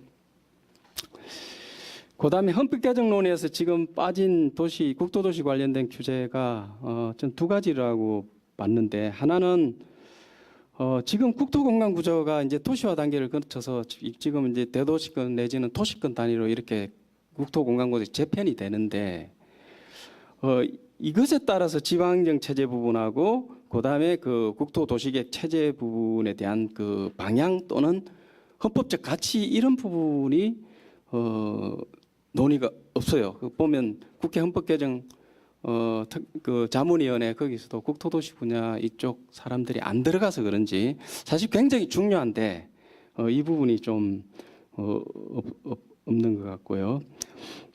그다음에 그 지역 개발, 지역 경제 개발에 대해서는 중앙 정부와 지방 정부 간의 경합 영역이 많이 발생하는데 이런 부분들에 대해서 독일과 같이 이렇게 좀 명쾌하게 이렇게 정리된 이런 부분들이 좀 없어서 이게 그 개별 법률에 이렇게 해서 다루기에는 너무나 큰 주제 아닌가라는 생각이 들어서 조금 헌법 차원에서 좀 정리가 되면 좋겠다라는 생각이 좀 들었습니다. 그다음에 네 번째 분권형 헌법 개정과 대도시권 계획 관리를 위한 과제 부분에서 크게 세 가지인데요. 첫 번째는 국토 공간 부분에서 효율성이라는 부분하고 국민 생활의 편의성 이 부분을 좀 담아서 국토 자원의 이용 개발 보전의 가치 부분을 좀 헌법에서 좀 명확하게 좀 정리를 좀 해줬으면 하는 것이 이제 제가 생각하는 첫 번째 이제 과제인데 이 아까 그 지속 가능성 부분이라든지 환경권, 주거권 이런 것들도 중요하게 그와 비슷하게 그 국토의 어떤 효율성 이 부분이 굉장히 저는 중요하다고 생각이 듭니다. 그렇기 때문에 이 부분을 헌법 부분에서 좀 정리를 하고 그에 합당한 그런 그 조문화가 좀 필요할 것 같고요. 그다음에 그 속에서 또 난개발 치유 부분에서 난개발 치유하고 예방을 촉진하는 정부 입법, 헌법이 만들어지면 그에 맞춰서 그 개별 입법이 이렇게 유도가 되는 거거든요. 그런데 지금 헌법 개정 특별위원회 자문 보고서는 뭐라고 되어 있냐면은 국민의 공동자산 지속 가능 개발과 이용 위한 계획과 노력해야 이래서 저는 이 문장 이런 문구도 좋다고 생각이 듭니다. 그런데 다만 이제 이를 실천하여 난개발 예방에 위한 토지용 계획과 규제 근거가 부여하는데 좀 부족하고요. 이 부분은 아까 이재준 교수님께서 좀 난개발 방지를 이렇게 헌법 조문에 넣자라는 주장을 하시는데 저는 조금 생각이 좀 다릅니다. 저는 지속 가능 개발과 이용이라는 그걸로 충분히 포괄할 수 있다고 생각이 되고요. 그다음에 난개발 그 부분은 이제 법령에서 이렇게 규정을 해도 될 것 같고 그다음에 또 난개발 방지라는 게 사람마다 전문가마다 이렇게 정의가 좀 다르거든요. 그렇기 때문에 너무 좀 헌법에다가 너무 구체적으로 이렇게 구체적이고 모호한 용어로 좀 들어가 버리면 조금 아무리 국민의 어떤 컨센서스 이루는데 그다음에 법 적용에 있어서 이렇게 조금 어려운 점이 있지 않을까 싶어서 지속 가능 개발과 이용 그렇게 하고 법령에서 그렇게 하면 될 것 같은데 근데 지금 보시면 지금 수도권의 자연보전권 8당 유형 내 시군의 그 개별 입지 공장을 제한을 하기 위해서 지금 그 산업단지 그 허용 면적이 6만 제곱미터거든요. 2만 평밖에 안 됩니다. 그런데 그거를 우리 집단에서 한 50만 제곱미터, 우리 이제 경기도나 우리 연구원은 그렇게 이제 주장을 하고 있는데 하고 대신 개별 입지는 확 줄인다, 엄격하게 한다 이렇게 그걸 이제 하기 위해서 도시계획 조례 제정을 이렇게 하라고 시군한테 주문을 하는데 시군은 안 합니다. 그죠? 다 이렇게 왜냐하면은 그게 토지 소유자나 주민들하고 이렇게 주민들이 반대를 하기 때문에 그렇기 때문에 이런 부분들을 좀 상위법에서 이렇게 지방자치단체가 토지용 규제를 할 수 있게 하는 길을 열어주는 거. 아까 우리가 프랑스 헌법에서 봤지 않습니까? 택지 보호라 이게 규제거든요. 그런 것들을 좀 할 필요가 있을 것 같고 지금 국회 헌법개정특별위원 자문보고서도 뭐라고 돼 있냐면 국가는이라고 돼 있어요. 그래서 그거를 정부는 이렇게 하면 중앙정부, 지방정부를 다 포함하는 거거든요. 그래서 지방정부, 지방자치단체도 이 지속 가능한 개발을 위해서 나중에 난개발을 위해서 토지용 규제나 토지용 계획을 수립하는 걸 의무화시키는 쪽으로 이렇게 하면 되지 않을까라는 그런 생각을 합니다. 그다음에 두 번째는 대도시 아까 말씀드린 것처럼 국토공간구조가 지금 대도시권하고 도시권 단위로 재편성이 되고요. 그다음에 또 인구 소멸 지역 이런 것들이 이제 발생을 하는데 거기에 맞춰서 그 지방행정 체제도 지방정부 간 어떤 통합 문제라든지 행정구역 통합 문제라든지 그다음에 공동계획 수립 이런 쪽으로 이렇게 헌법이 개별법을 끌고 가야 되는 거거든요. 그런 것들을 이제 하기 위해서 그 밑에 나와 있는 것처럼 대도시 지방정부 연합에 대해서 어떤 자치법이나 재정권 부여하는 거 프랑스처럼 그렇게 해서 이것은 점진적으로 지금 잘 안 되는 지방행정체제 개편을 점진적으로 헌법이 이렇게 유도해 나가는 그런 방법이 될 수 있다고 생각이 들고요. 일본 같은 경우에도 간사이연합 같은 경우 일본의 지방자치법에 근거해서 만들어진 거거든요. 그런데 간사이연합 잘 안 됩니다. 실제로 중앙정부도 뭐 시큰둥하고 그런데 이런 것들이 그 지금의 어떤 국토공간구조 재편이라든지 그 다음에 또 그 인구 소멸지역 발생 이런 것들이 있기 때문에 자꾸 도시권 단위에서 이렇게 할 수 있게 길을 열어줘야 되는데 그것을 좀 헌법에서 좀 끌어갔으면 좋겠다라는 생각이고 그 다음에 또 지방 정부 간 행정 협력에 대해서도 좀 헌법의 차원에서 좀 뭐 조문이나 이런 것들을 넣어줘서 이런 것들을 좀 많이 지방 정부들 간에 많이 할 수 있게끔 이렇게 하는 것들이 좀 필요하겠다는 생각이 듭니다. 그다음에 그 균형 발전, 그다음 지방의 저성장 인구 소멸 지역 부분에서는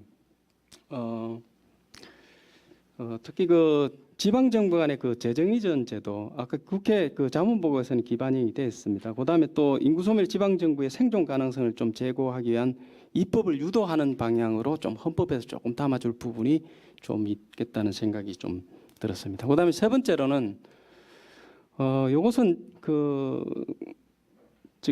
국민 누구나 도시 서비스를 접근할 수 있는 그런 국토공간 가치가 좀 헌법에 들어갔으면 좋겠어요. 이것은 그 유엔 그 지속 가능 발전 목표라든지 유엔 해비타트 3에서 나오는 모두를 위한 도시 개념, Cities for All 개념을 헌법에서 좀 구현하는 건데 이것이 좀 필요하지 않을까라는 생각이 됩니다. 그렇다고 뭐 어떤 시설들 이런 것들을 전국토에다가 이렇게 다 깔아주자는 얘기는 아닙니다. 왜냐하면 그건 효율성 문제가 있기 때문에. 그래서 그 방법은 뭐 응급종합병원을 전국에 고르게 이렇게 깔아주는 게 불가능하죠. 왜냐하면 병원이라는 게 규모의 경제성이나 이용 효율성이 있어야 되니까 이걸 이제 시스템 그러니까 병원을 깔아줄 수도 있고 구급 헬기 운용 체제를 하고 이제 거점별로 그런 병원, 응급병원 이런 것들을 할 수도 있는데 그래서 어쨌든 도시 서비스에 대해서는 국민이 어디에 살든 좀 누구나 고르게 접근할 수 있는 그게 공간적으로 고르게 접근하든 시간적으로 접근하든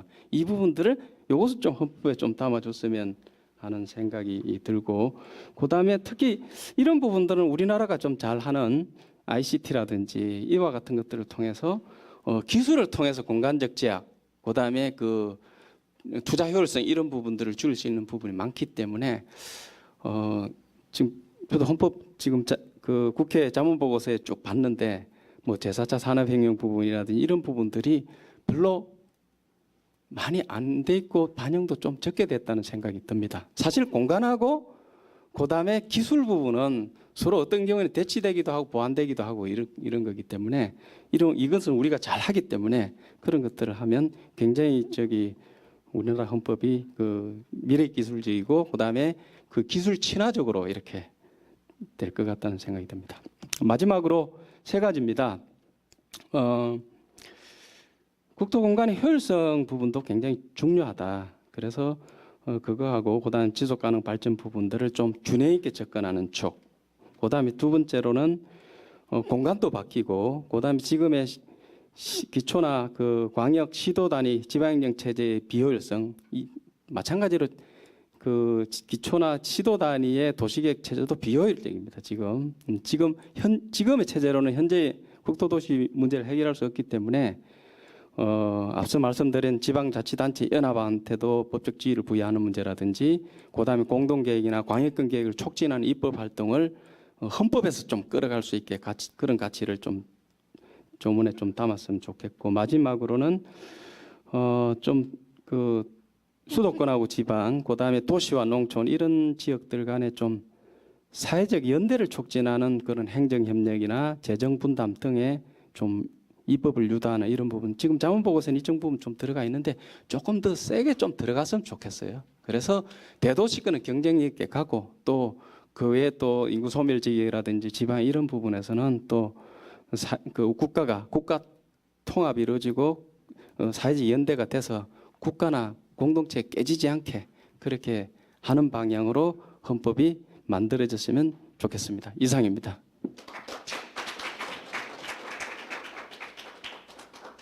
마지막으로 조정래 수석 전문위원 모시겠습니다. 네, 큰 박수로 모시겠습니다.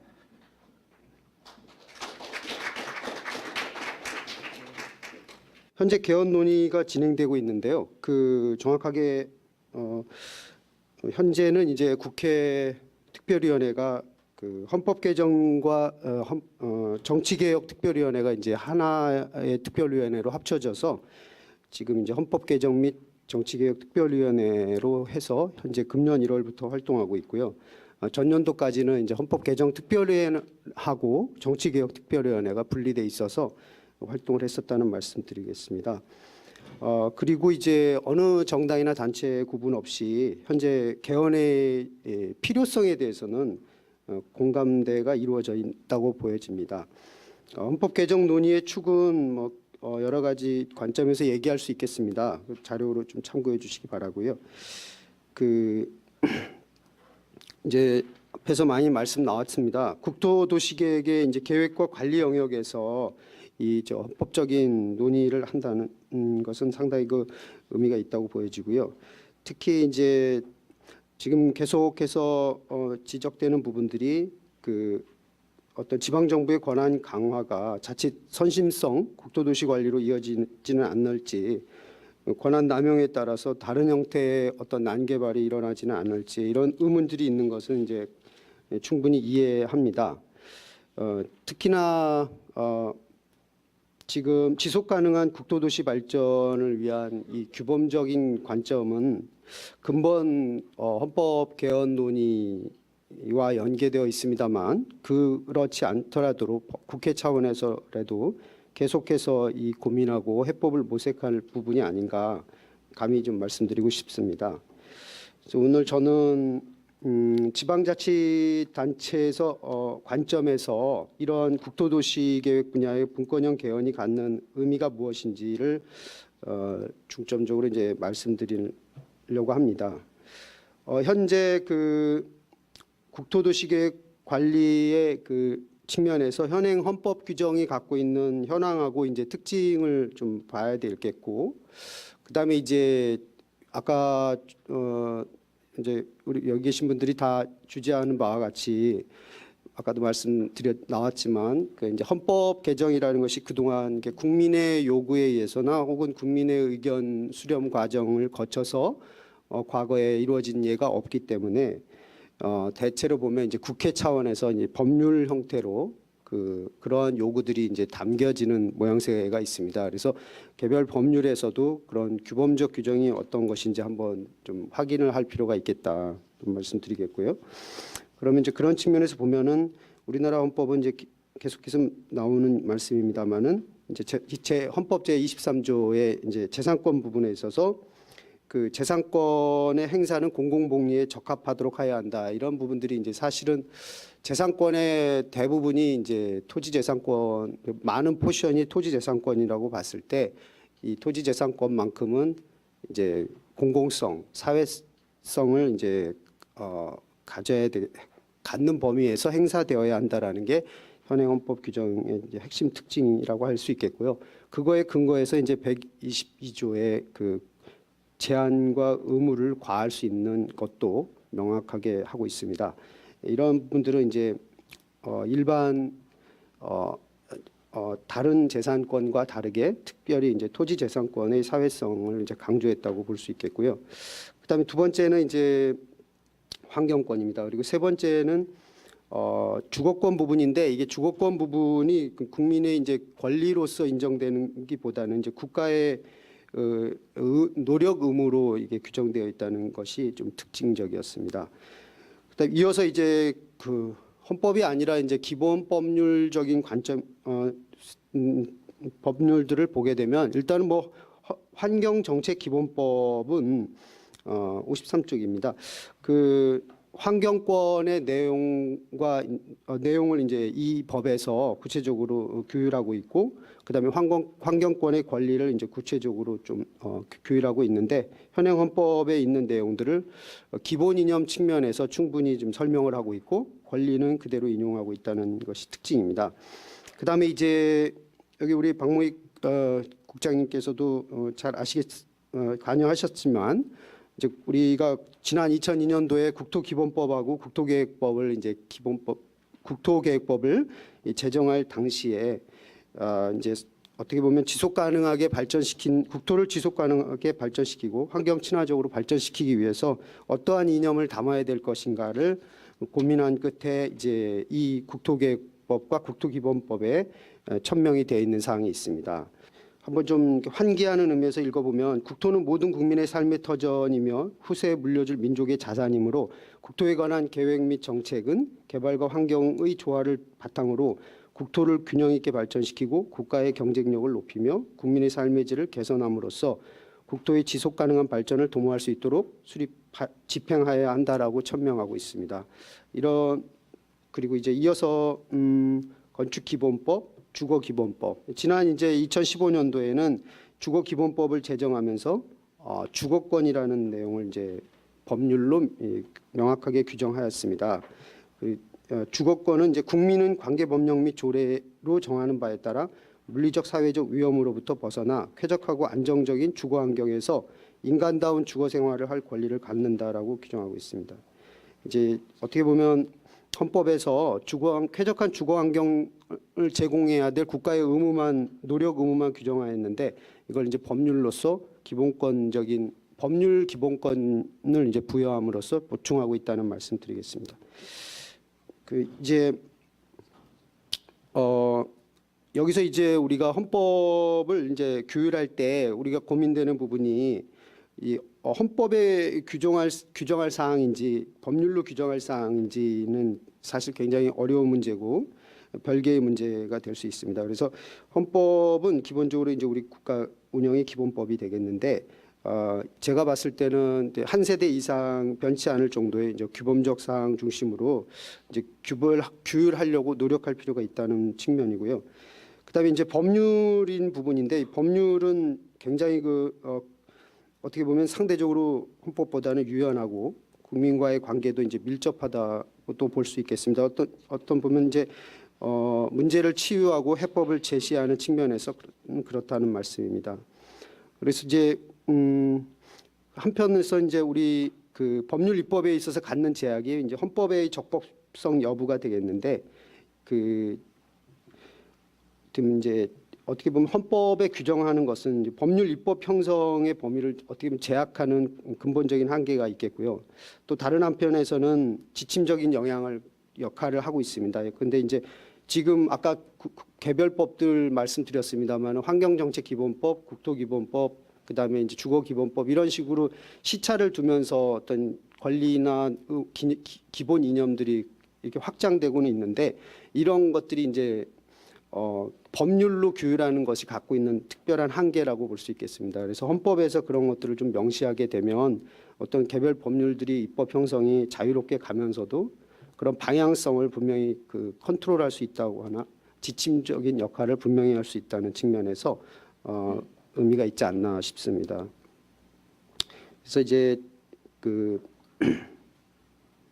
그래서 분명 이제 결론에서 뒤에서도 다시 말씀드리겠습니다만은, 이런 법률적 규범만으로 국토 관리의 가치 지향을 충족시킬 수 있는가 하는 부분들이 이제 의문이 들 수가 있는 것이죠. 개헌 논의 경과 부분입니다. 55쪽인데 여러 가지 말씀이 나왔고, 어제도 이제 대통령 소속 자문위원회 보고도 있었던 걸로 알고 있습니다. 아까 말씀 나온 것 중에 좀 중복되지 않는 부분들 중심으로 말씀드리면, 먼저 그 지방 분권 관련해서 말씀드리고 국토도시계획 부문 관련해서 말씀드리도록 하겠습니다. 제일 그 지방 분권 관련해서 이제 분권형 국가를 지향한다라는 걸 좀 그 전에 이제 이게 특별위원회 논의는 충분히 지금 국회 차원에서 이루어지고는 있는데, 국회 특별위원회에서 합의된 안을 지금 제출하지 않는 상태이기 때문에 이제 아까 우리 발제자분들과 마찬가지로 이제 자문위원회 안을 토대로 해서 이 논의를 좀 가져갈 수밖에 없습니다. 그래서 이해해 주시기 바랍니다. 그래서 그런 내용들을 보게 되면은 이렇게 분권형 국가를 지향한다는 거를 좀 포함하고 정부 간 사무 배분과 이제 수행은 보충성의 원칙에 따르도록 되어 있고요. 그래서 그다음에 이제 중앙정부 사무 외에 지방정부에 적용되는 자치 입법권을 보장해서 그 법률 형식의 입법권을 부여하는 내용이 지금 들어가 있습니다. 그다음에 재정 운영상 수직 균형을 통하여 재정 건전성 유지 의무를 갖게 하는 부분. 그다음에 지방기관인 기관 구성에서 이제 지방의회와 집행기관이 있는데 이런 집행기관과 지방의회의 조직 인사 권한, 선거, 기관 구성과 운영에 관해서는 지방정부의 법률로 하여 이제 정할 수 있도록 하였습니다. 이런 모든 부분들이 사실상 자치권이 부여되는 구조라고 이해됩니다. 그다음에 이제 국토도시계획 관리 부문과 관련해서는 아까 터치는 있었습니다만은 현재 기본권인 재산권 조항인 23조 조항은 현행대로 하는 걸로 되어 있고, 그다음에 이제 주거권 되어 있습니다. 그다음에 환경권을 좀 강화하는 부분 있겠고요. 그리고 이제 재산권의 제한 근거 규정에서 그 122조 부분을 그 토지 투기로 인한 경제 왜곡과 불평등을 방지하기 위하여라는 말을 좀 추가하는 걸로 표현을 추가하는 걸로 지금 자문위원 안이 제출되어 있고요. 그다음에 주거 영업 활동의 안정을 도모하기 위해서 법률이 정하는 바에 의하여 공정한 임대차가 이루어지도록 국가의 노력 의무를 별도로 신설하는 내용이 들어가 있습니다. 아울러서 그 120조에서 균형 있는 개발과 이용 부분을 지속 가능한 개발과 이용을이라고 이제 표현을 했고, 그다음에 이제 계획을 수립하는 것에서 나아가 이를 달성하기 위하여 노력한다라는 표현도 추가된 걸로 지금 제출되어 있습니다. 확인 차원에서 다시 한번 말씀드리면 특별위원회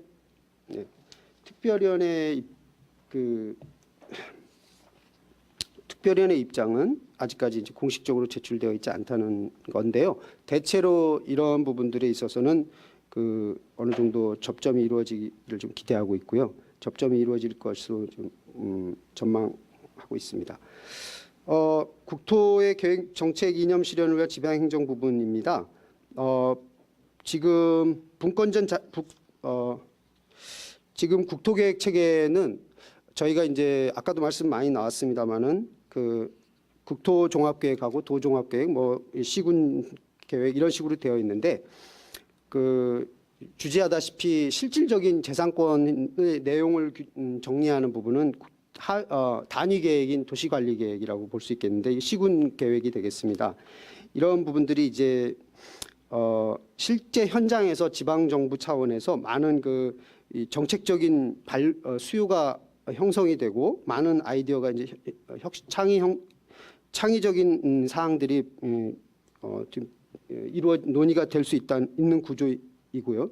이를 예로 이제 계획을 했을 때 그런 재산권 제한의 정도를 어느 정도까지 할 것인지, 그다음에 계획에 따른 이득을 어느 정도까지 환수할 것인지 이런 부분들은 굉장히 중요한 이슈입니다. 그런데 이런 것들이 이제 분권적 자치로 이루어지게 되면은 행정 효율을 증대시킬 수 있고 주민 서비스를 높일 수 있고 나아가서 이제 질서 있는 개발과 관리로 이어질 수 있다. 이렇게 지금 또 말씀드릴 수 있겠습니다.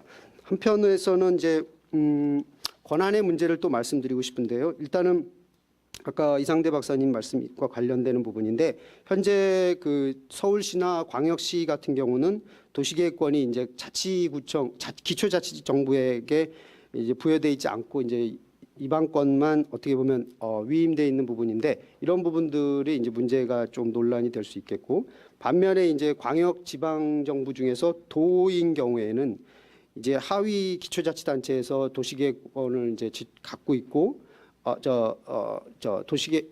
하위 기초자치 그러니까 지방 광역 정부인 도의 경우에는 50만 미만의 도시와 이제 도시계획 결정권만 갖고 있고 국지 50만 이상의 도시들은 이제 자체적으로 도의 결정권이 이제 권한이 이양되어 있는 상태이기 때문에 그런 과정에서의 갭이 상당히 좀 발생할 거라는 점을 확인할 필요가 있겠고, 그다음에 이제 지방의회의 역할 부분인데 이제 도시계획 결정 과정에서 의견을 제시하는 것이 이제 현재 지방의회 그 권한으로 되어 있는데, 이런 부분들이 재산권의 내용을 이제 구체적으로 하면서 특별히 이제 어떻게 보면 굉장히 그러니까 중요한 도시계획 부분에 있어서 이 의견을 제시하는 것으로 만 국한하는 것이 바람직한가, 이런 논란들은 좀 있을 수 있고 고민할 여지가 있다는 말씀드리겠습니다. 그다음에 이제 또 하나의 국토도시계획 기본 이념을 실현하는 방법 중에 하나가 자치정부의 입법 활동이라고 볼 수 있겠는데, 현재 그 실질적으로 보면은 그러니까 법률에서 대통령령과 부령으로 대통령령 중심으로 상당 부분이 되어 있고 지방정부의 조례에 위임하는 경우가 드문데, 특히나 이 국토도시 부문이 그렇습니다. 그런데 이제 현재 아시다시피 이제 지방정부에서 갖고 있는 입법 한계가 이제 권리와 의무를 이제 부여하거나 제한하는 부분들은 지방정부에서 자체적으로 할 수 없기 때문에 항상 법률적인 입법 건의를 통해서 하다 보니까 이런 여러 가지 그 자치의 혁신적인 아이디어나 이런 부분들이 제때 실현되지 못하는 문제가 발생하고 있습니다. 이런 어려움이 있고요. 그다음에 이제 지금 그럼에도 불구하고 사실 인정해야 될 부분은 행정당국이 갖고 있는 이제 광범위한 행정 재량 부분인데, 이런 부분들을 로 인해서 난개발 우려하는 부분들이 충분히 있을 수 있습니다. 그래서 그런 측면에서 봤을 때 제가 봤을 때는 이 지방의회 역할이 무엇보다도 중요하겠고, 두 번째는 한편에선 또한 이제 협치에 기반하여 행정이 이루어질 경우에 이런 독단적인 행정은 쉽게 남발할 수 없다라고 보여집니다. 그런 측면에서 좀 더 분권의 개념을 이해해 주셨으면 합니다. 사례 부분 간략하게 말씀드리겠습니다. 자료를 통해서 좀 읽어봐 주시기 바라고요. 이거는 이제 이 사례들은 주로 제가 이제 우리 지방 정부에서 어떤 창의적인 행정을 하고자 하는데, 주민 권익을 높이자고 하는데 항상 법률적인 뒷받침이 있어야 되기 때문에 법령의 뒷받침을 얻기 위해서 지방 정부하고 이렇게 설득하는데 오랜 지난한 시간이 걸렸던 사례들입니다. 이런 예를 들면은 이제 서울시 신도시계획 서울의 그 현대자동차 부지가 이제 이런 경우에 해당되는데, 꼭 필요한 개발의 수요가 높음에도 불구하고 특혜 시비로 인해서 실제 도시계획 행위를 할 수가 없는 부지들에 대해서 이제 재산권을 인정해 주되 공공의 이익을 위해서 이제 개발 이익을 환수하는 제도를 도입하여서 저희가 이제 현재는 법률 개정이 돼서 현금으로도 이 기부 체납 부분을 이제 대체할 수 있게 되어 있습니다. 이런 부분들이 이제 소위 말하면 좋은 개발의 하나 예로 될 수도 있겠습니다만은, 이런 그 노력들이 실제로 입법하는 과정에서는 굉장히 지난한 시간을 가졌다는 말씀드리겠고요.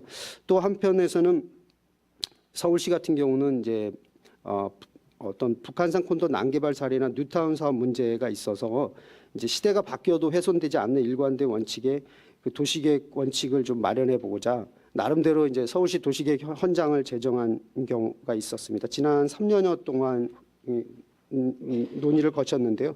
이런 법적 구속력은 없는 헌장입니다만 이러한 노력들이 있다는 것은 이제 정부나 국회에서 이렇게 좀 평가를 해줄 필요가 있겠다는 말씀드리겠습니다. 60쪽입니다.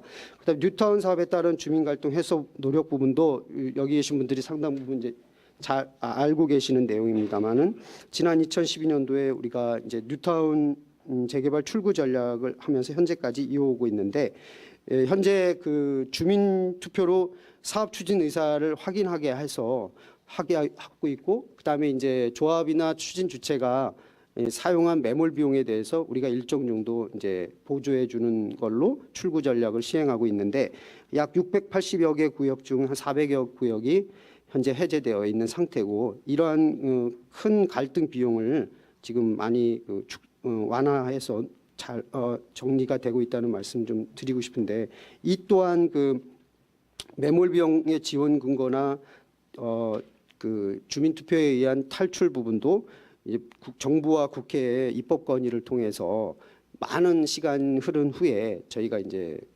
지금 정책으로 실현해 나갔는데 이런 과정들이 그 저희 지방 정부의 자치 입법권을 부여하고 자치권을 확장해 준다면은 이러한 창의적인 사례들은 더 무궁무진하게 확장될 수 있다라는 점을 좀 더 강조해서 말씀드리고 싶습니다. 장기 미집행 도시계획 시설 대응은 참고로 해주시기 바랍니다. 결론을 말씀드리고 싶습니다. 지금 여기 계신 분들이 이제 헌법의 내용들을 어떻게 보강할 것인가 부분이 관심이 많습니다. 현재 우선은 국토 환경권 강화라든지 주거권 명시 이런 부분들이 이제 심도 있는 논의가 진행되고 있는데 현재 국회에서 이런 부분들에 대해서 다소간의 논란이 좀 예상되고 있습니다. 근데 아까 말씀드린 대로 이것이 이제 개별 법률로 이런 것들이 이제 국회 차원에서 기본 이념들이 대응되다 보면은 그 법률적인 지향성을 담보할 수가 없기 때문에 이제 헌법에서 일정 부분 좀 보완하는 방향으로 갔으면 하고요. 그다음에 지방 분권 부분들은 현재 상당 부분 그 방향성에 대해서는 합의가 되어 있는데 다소 이제 뭐 지방의회에 대한 불신 이런 부분들이 있어서 자치 입법권의 범위를 어디까지 이제 가져갈 거냐 조세 법률주의하고 이제 정주의에 의해서 법률주의에 의해서 그런 부분들까지 허용할 수 있느냐 이런 부분들은 논란이 좀 예상됩니다만 큰 폭의 지방 분권이 이 헌법에서 담겼으면 하는 바람을 갖고 있습니다. 그다음에 이제 마지막으로 말씀드리고 싶은 것은 그 지방의회의 내실 있는 역할이 중요할 것 같습니다. 그래서 저희 이제 지방의회에 속해 있는데 이 지방의회 내실 있는 역할을 위해서는 사실 이제 일정 부분의 권한과 그다음에 그 인력의 그 충원이 있어야 되겠는데요. 이런 부분들이 좀 뒷받침됐으면 하겠고, 특별히 아까 이제 계획적인 절차 부분을 말씀드렸는데 지방의회에서 이제 자치 권한을 남용해서 난개발 우려가 높은 그런 사안의 계획에 대해서는 좀 이렇게 그리고 이제 공공성 높은 도시계획에 대해서는 어떻게 보면 이제 의회로 하여금 이제 승인권과 그에 준하는 최종 동의권을 부여하는 방안이 검토되어야 되지 않나 하는 것이고요. 그 외에도 이런 다른 사항들이 있습니다만은 자료로 가름하기로 하고 발표 마치겠습니다. 경청해 주셔서 감사합니다. 네, 지금부터 토론을 시작하도록 하겠습니다. 그럼 장경석 박사님 먼저 시작하겠습니다. 네, 반갑습니다. 국회 입법조사처 장경석 입법조사관입니다. 오늘 이 행사를 우리 김현수 대한국토도시계획학회 부회장님하고 좀 기획을 하면서 최근에 이제 논의되는 개헌과 관련된 것들이 우리 국토도시계획, 뭐 주택, 토지, 교통 이런 분야에서는 어떻게 좀 적용될 수 있을지 그에 대한 고민들을 많이 했었습니다. 그래서 사전에 전문가 간담회도 한번 했었고 여러 가지 이제 아이디어를 모은 가운데 저명한 세 분의 발표를 좀 청해 듣고요. 또 많이 정리도 되고 또 한편으로는 또 과제들도 많이 또 생기고 그런 걸 느끼게 됐습니다. 제가 이제 세 분 발표문 모두에 대해서 다 토론을 드리지는 못할 것 같은데 내용이 방대하기 때문에 제가 이제 몇 가지 좀 저희 또 경험과 또 여러 가지 그 주요한 주제가 될 만한 것들 두세 가지 정도만 말씀드리겠습니다.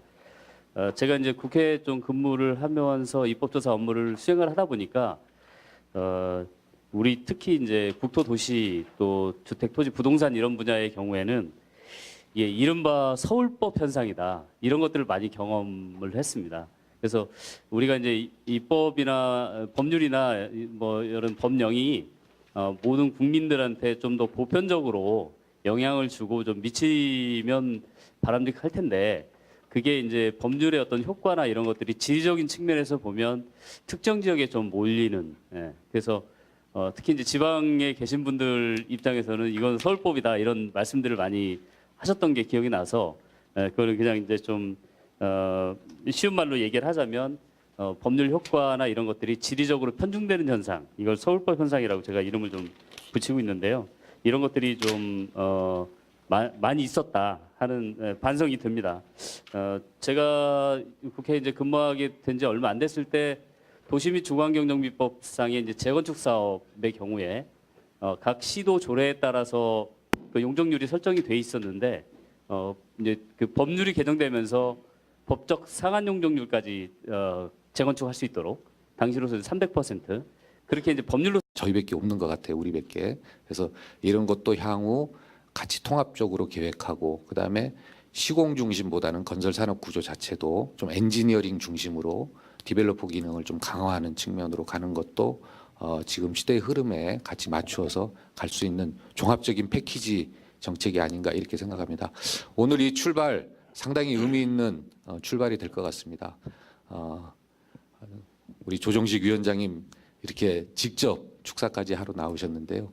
제가 조정식 위원장님 잘 모시고 여기 나왔던 내용들을 국회에서 어떻게 제도화시킬지 열심히 저도 노력하도록 하겠습니다. 고맙습니다.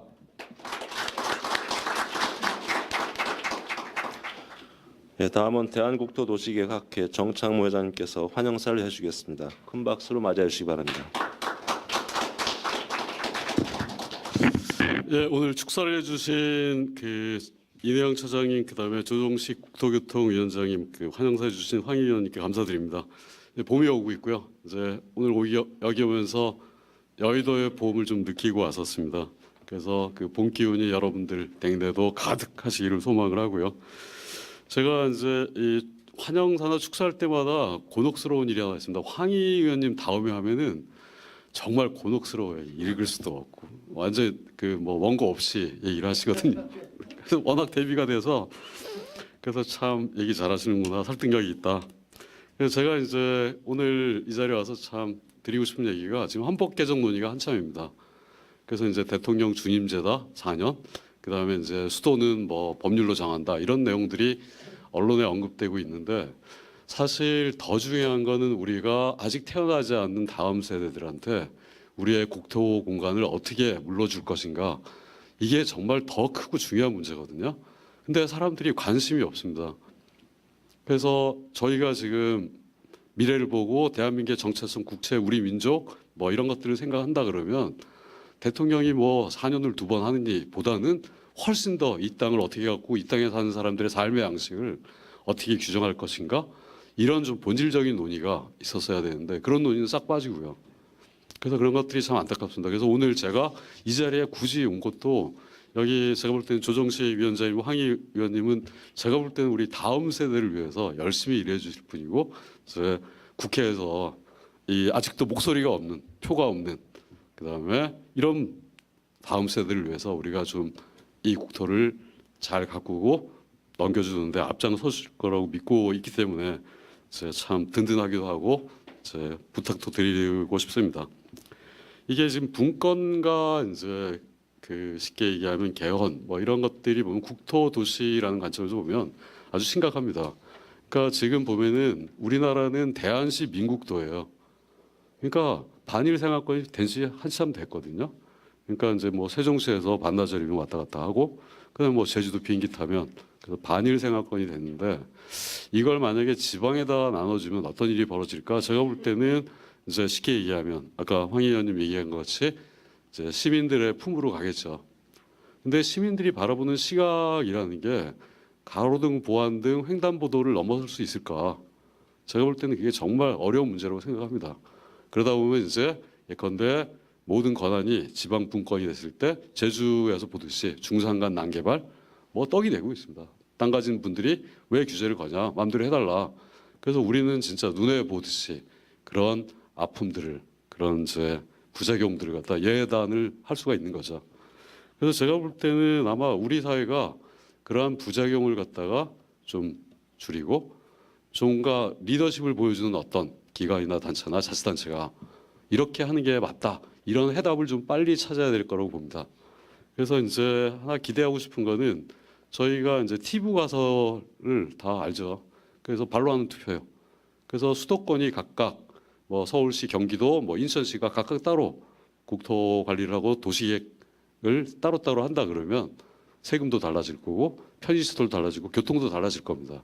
그러면 시민들이 그때는 발로 나는 서울시에 살겠다, 나는 안양시에 가겠다, 나는 뭐 충청도로 가겠다.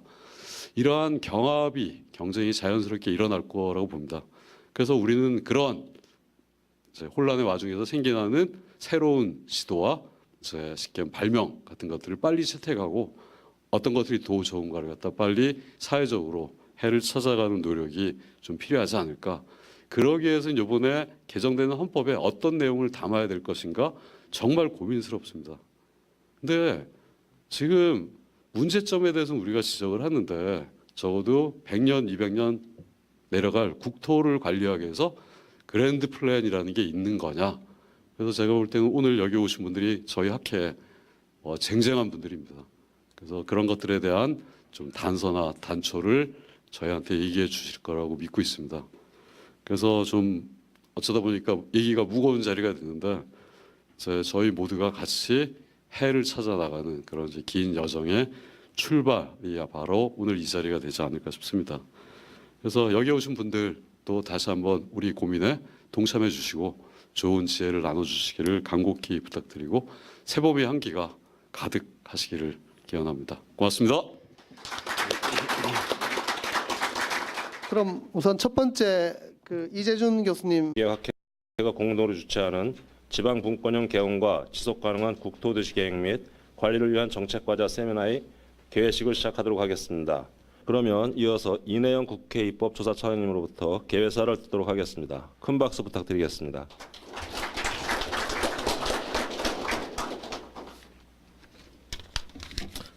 안녕하십니까. 반갑습니다. 국회 입법조사처장을 맡고 있는 이내영입니다. 오늘 국회 입법조사처가 조정식 국토교통위 위원장님과 미래도시 창생과 재생을 위한 국회의원 연구 모임 대한국토도시계획학회와 공동으로 의미 있는 세미나를 개최하게 된 것을 무척 뜻깊게 생각합니다. 최근 지자체의 자치권이 보장되고 법률의 범위 내에서 자치 업무를 자주적으로 수행하도록 하는 지방 분권형 개헌에 대한 논의가 활발하게 진행되고 있습니다. 그러나 이 과정에서 국토 및 도시개발과 관련한 권한이 지방정부로 이양될 경우 지역별 특색 있는 개발에는 도움이 될 수 있으나 지역별로 난개발이 심화될 수 있는 우려도 제기되고 있습니다. 미래 세대의 삶의 질을 손상시키지 않으면서 우리 세대의 필요를 충족시키는 소위 지속 가능한 개발은 국토 및 도시 개발에서 가장 중요한 원칙이라고 생각합니다. 분권형 개헌을 통해 국토 및 도시 개발 권한을 지방 정부로 이전하는 동시에 지속 가능한 국토 도시의 개발, 관리, 보존을 위한 헌법적 가치 재정립 등에 대한 논의가 절실히 필요한 시점입니다. 따라서 오늘 이 세미나를 통해 이러한 내용들이 충분히 논의되고 새로운 정책 방향을 제안하는 기회가 되기를 기대합니다. 바쁜 일정 중에서도 축사를 위해 자리를 빛내주신 조정식 국토교통위원장님, 오늘 이 세미나를 공동으로 개최해 주신 황희 의원님, 대한국토도시개혁학회 정창모 회장님, 좌장을 맡아주신 변창흠 교수님을 비롯한 발표자와 토론자 분들께 감사를 드립니다. 그리고 참석하신 모든 분들의 건강과 건승을 기원합니다. 감사합니다.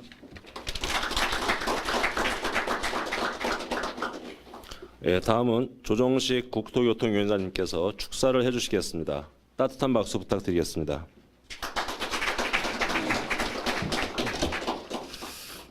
지방 분권형 개헌과 지속 가능한 국토 도시 개발 정책에 대한 세미나를 이렇게 같이 함께 하게 돼서 대단히 뜻깊게 생각을 합니다. 그리고 또 귀한 시간 내주셔서 함께 참석해 주신 여러분들 진심으로 감사의 말씀을 드립니다. 먼저 우리 이내영 처장님 고맙습니다. 네, 입법조사처에서 많은 내용도 함께 준비해 주시고 또 장소도 이렇게 제공해 주시고 많이 국회 의정 활동에 도움을 주셔서 늘 감사의 말씀을 우리 입법조사처장님과 또 직원 여러분들께 고맙다는 말씀을 먼저 드리겠습니다. 네, 그리고 정창무 회장님, 네, 고맙습니다. 네, 이따가 또 오늘 오후에도 또 이거 이어서 제5차 국토 종합계획 또 못 오세요? 예. 네, 그럼 여기서 대신 또 같이 또 인사 나누게 됐습니다. 네, 감사합니다. 그리고 그 황희 의원님, 네, 저희 국토교통위원회에서 이 미래도시와 특히 도시재생 분야 이 주택 정책 등에 대해서 제일 아주 전문적으로 맹활약하고 계신 우리 황희 의원님이세요. 지금 여기 이름이 미래도시창생과 재생을 위한 국회의원 모임의 대표를 맡고 계신데 이름이 어렵지만 멋있습니다. 네, 연구 모임이. 네, 황 의원님이 사실 이 내용을 다 준비를 해주셔서 진심으로 감사의 말씀을 드립니다.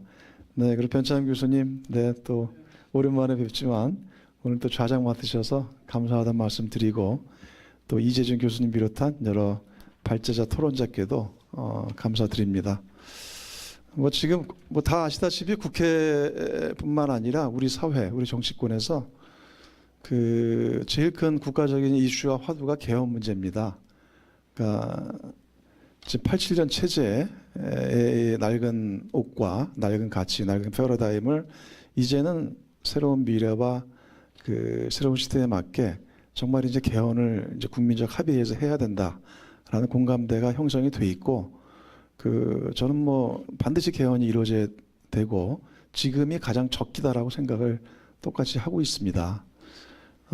그런 이제 개헌 논의에 있어서 그 여러 중요한 뭐 권력 구조 문제라든가 내용들이 많이 있지만 역시 또 하나 이 개헌을 통해서 국가의 틀을 새롭게 정립하고 짜는 데서 그 핵심 분야가 이제 지방 분권의 문제입니다. 그래서 이 지방 분권형 개헌이 될 때 정말 우리 대한민국이 그 중앙과 지방이 서로 공존하고 지속 가능 발전을 이뤄내는 기틀이 만들어진다고 생각을 합니다.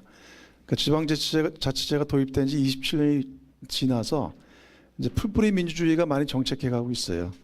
이제 그런 부분들은 다 그 아마 지금 이 자리에 또 지자체에서도 좀 와 계신 것으로 알고 있는데 지자체의 여러 혁신 역량들 또 지역의 시민들의 그런 지금까지 각고의 노력으로서 지자체가 정착이 이제 되어 있습니다만 이제 그럼에도 불구하고 그 지방에서 일을 보는 데 있어서 미래 세대에 우리가 후불제로 쓰지 말고 책임을 지는 지속 가능한 도시 환경을 지키자라는 측면에서 환경권이 중시되고 있습니다.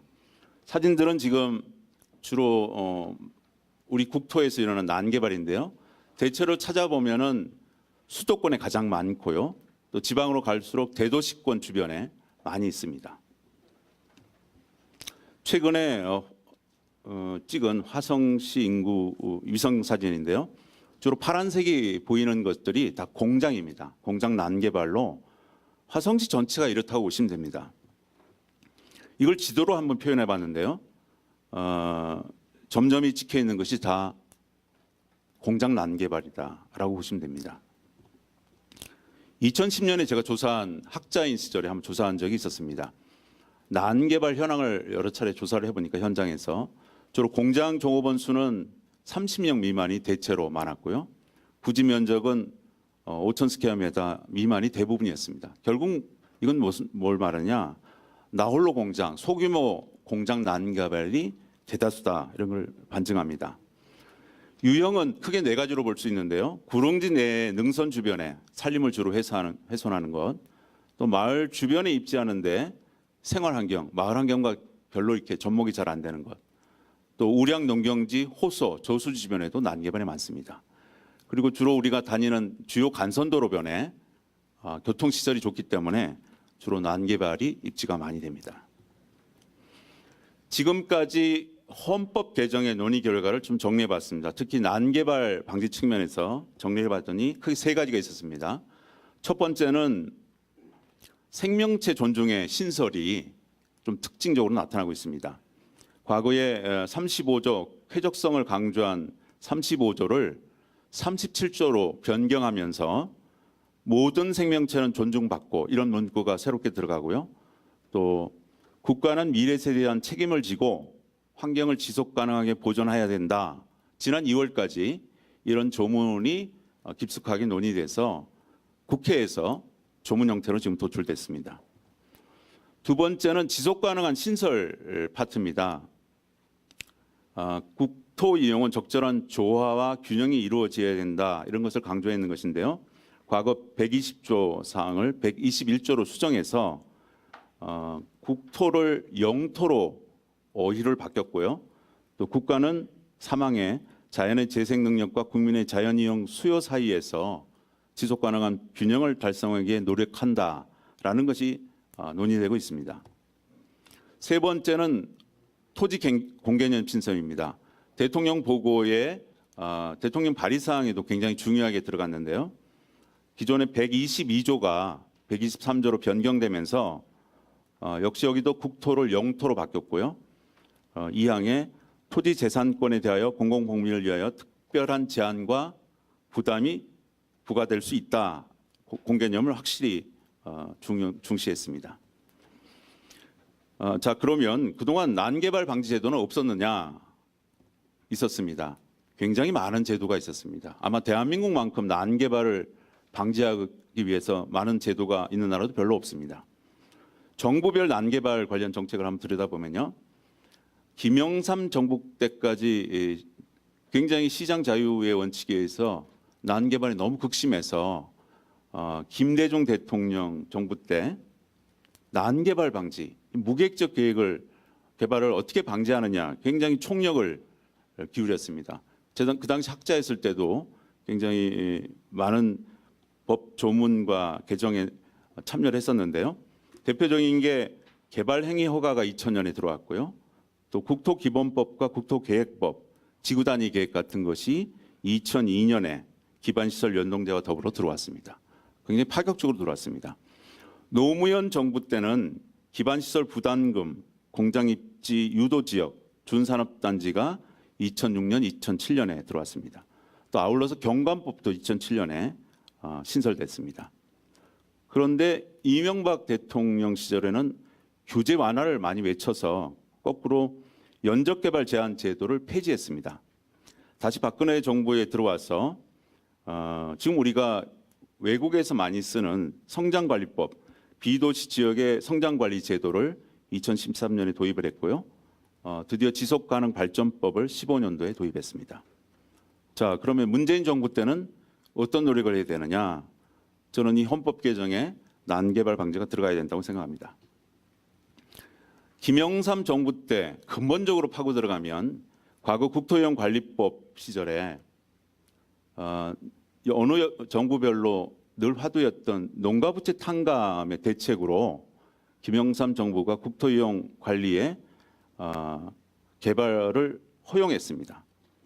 그러다 보니까 지금 근본적으로 따져보면 그때부터 시작된 난개발이 됐는데요. 2002년에 부랴부랴 아까 국토계획법, 국토이용에 관한 법률, 계획 및 이용에 관한 법률을 신설해서 이걸 방지하려고 노력했는데요. 늦어버리고 이미 내 땅에서 공장을 질 수 있는 것이 국민의 권리로 인식이 돼버렸습니다. 현재까지 이루어졌는데요. 난개발의 결과는 대도시 역시 그 중앙 권력과 지방 권력과의 그런 불균등 속에서 여러 가지 또 지역의 특성 있는 발전, 또 지역의 발전들을 이룩하는 데서 또 한계와 애로가 많은 게 사실입니다. 이제 그런 점에서 이 지방 분권형 개헌은 말 그대로 그 지방의 분권과 균형 발전을 위한 측면에서 또 반드시 다뤄져야 될 내용이라고 저도 똑같이 공감을 하고 있습니다. 그런데 또 한편 보면은 또 이런 지방 분권형 개헌을 이뤄가는 데서의 또 뭔가 균형 있는 또 종합적인 국토 도시 계획에 대한 또 일각의 우려도 있습니다. 그러니까 이 어떤 뭐 난개발과 중복 개발에 대한 이제 그런 부분들은 어떻게 슬기롭게 또 조정해내고 통합해낼 것인가 이제 이런 과제라고 생각을 합니다. 특히 더군다나 이 국토개발이나 도시개발 같은 경우는 한번 결정이 돼서 집행이 되면은 이거를 다시 돌리는 거는 너무나 많은 이 소모적 과정과 비용이 수반되는 것이기 때문에 이제 그런 데서 이것을 그 지방 분권과 아주 효과적인 이제 그 도시 개발, 국토 개발을 같이 균형점을 잘 잡아서 이것을 담아내는 것들이 굉장히 기묘할 것이고 그래서 이런 부분들을 헌법 내에서 이번에 이제 지방 분권의 개헌이 이루어진다면은 그 헌법 내에서 어떻게 거기에 가치와 원칙을 담아낼 것인가가 굉장히 중요한 문제라고 생각을 합니다. 이제 그런 데서 오늘 이 세미나는 지금 한참 이제 정부에서 개헌안도 발의가 이제 준비가 되고 있고 또 국회에서 여야간에도 지금 계속 논의가 이루어지고 있기 때문에 굉장히 기묘하면서도 중요한 세미나라고 생각을 합니다. 그래서 이런 점들에 대해서 오늘 또 이 자리에 또 우리 발제자, 우리 또 토론자를 비롯한 전문가들께서 다 자리를 해주셨고 또 입법조사처에서 함께 해주시고 계시니까 좋은 고견을 좀 많이 내주시면 좋겠습니다. 그래서 여러분들 주신 의견을 또 저희들도 저희 또 국회 차원에서 또 국토교통위 차원에서 또 저와 또 황 의원님을 중심으로 해가지고 저희들 여러분들의 의견 잘 반영하도록 하겠습니다. 그렇게 해서 지방분권도 이루어지고 또 지속 가능한 국토도시개발도 함께 되는 또 그런 또 새로운 또 시대를 우리가 열어가기를 바라겠습니다. 다시 한번 함께 해주신 모든 분들 진심으로 감사드립니다. 고맙습니다. 예, 감사합니다. 다음은 더불어민주당 황 의원님께서 환영사를 해주시겠습니다. 큰 박수 부탁드리겠습니다. 네, 우리 정창무 의장님과 변창흠 교수님 오니까 오실 분들 대한민국에서 다 오신 것 같아요. 예, 원래 저는 이제 참여정부 때 그 행정관으로 근무했었습니다. 당시 보면은 이제 국토균형 발전 이제 이런 정책이 아마도 참여정부의 가장 대표적인 철학 아닌가 이렇게 생각하는데요. 국토균형 발전의 완성, 완료 이것이 바로 저는 분권과 자치라고 생각합니다. 그래서 물리적인 국토균형 발전을 위해서 공기업도 내려가고 한참 천안아산 보면은 이 국토균형 발전이라는 정책에 상당히 무르익는 과정에서 이게 중단돼서 상당히 안타깝습니다만은 바로 이런 정책의 최종 목표가 바로 분권과 자치 이런 시기에 지방 분권형 개헌과 이 도시에 대한 이야기들이 나오는 것은 매우 자연스럽고 시기적으로도 매우 적절하다고 생각합니다. 다만 이제 우려하는 혹시 지방의 권한을 너무 나눠주다 보면 도시를 계획하고 국토를 활용하는 데 있어서 중복되고 이제 이런 부분들은 오히려 좀 이렇게 좀 봐주시면 좋을 것 같아요. 중앙과 지방의 분권의 의미라는 것은 권력기관 간의 의사결정자, 공급자의 권한이 배분돼서 그전에는 중앙에서 하던 권한을 이제는 자치단체가 하는 거다라고 해석하기보다는 실제 권력에서 권한이 시민한테 넘어가는 겁니다. 오히려 이런 측면에서 중앙과 지방의 분권을 해석하시는 게 맞다고 보고요. 지금 도시재생 뉴딜 정책에 보면 가장 저희가 초점을 맞춰야 되는 부분 중에 하나가 뭐냐면은 주민자치 거버넌스의 모델을 저희가 만들어가는 겁니다. 그러니까 주민들이 우리 마을을 어떻게 계획하고 내가 사는 앞으로 내 자식과 내 후손들이 살아갈 이 마을을 어떻게 계획하고 만들어갈 거냐라는 많은 의견들을 내고 그런 의견들을 수렴하는 그런 방식으로 가야 되는데요. 그래서 오히려 이런 시기에 다른 부분도 좋지만은 주민들의 의견을 상향식으로 어떻게 만들어내고 이런 구조를 주민자치 민주주의 거버넌스를 어떻게 만들어가는 것이냐 이런 것이 오히려 중앙과 지방의 분권을 훨씬 더 풍부하고 내용 있게 만들어가는 그런 구조적 시스템이 아닌가 그렇게 말씀드리고 싶고요. 아울러서 도시재생과 스마트 도시의 시대입니다. 이제 바야흐로 이런 거 이제 우리나라의 약간 고질적인 과거 이제 도시계획하고 교통계획하고 분리해서 추진하는 데는 아마 발제를 듣고 이어서 세 분 발제한 다음에 잠깐 쉬고 전체 토론을 진행하도록 하겠습니다. 네, 여러분 반갑습니다. 소개받은 이재주입니다. 다시 한번 인사드리겠습니다. 이 뜻깊은 토론에 초대해서 이렇게 발제한 것에 대해서 영광으로 생각합니다. 아마 학자 20년 또 행정가 5년의 경험으로 중요한 지금 헌법 개정에 우리 국토도시 분야에 특히 난개발 분야를 어떻게 할 것인가 이 문제를 좀 짚어달라 그래서 그동안 이 경험을 토대로 작성을 했습니다. 벌써 2년 지났나요? 촛불 혁명으로 표현해야 될지 어쨌든 촛불이 우리의 삶과 역사를 많이 바뀌었다고 생각합니다. 혹자들은 대한민국 역사가 촛불 이전과 이후로 바뀐다고 하는데요. 그 촛불의 결실은 적폐청산과 헌법 개정 이 두 가지에 있다고 봅니다. 오늘 두 번째 우리 논의를 하고 있는 거죠. 그런데 불행히도 작년 이맘때부터 시작된 헌법 국회에서 특위가 결정돼서 쭉 136회 논의 과정을 거쳤는데 우리 분야가 미처 거기에 논의가 없었다는 게 좀 불행한 일입니다. 어제 뉴스로 들어보셨죠? 대통령께서 직접 발의를 하시겠다고 초안을 어제 대통령 보고를 받으신 내용이 전문은 나오지는 않았고 일부만 공개돼 있는데요.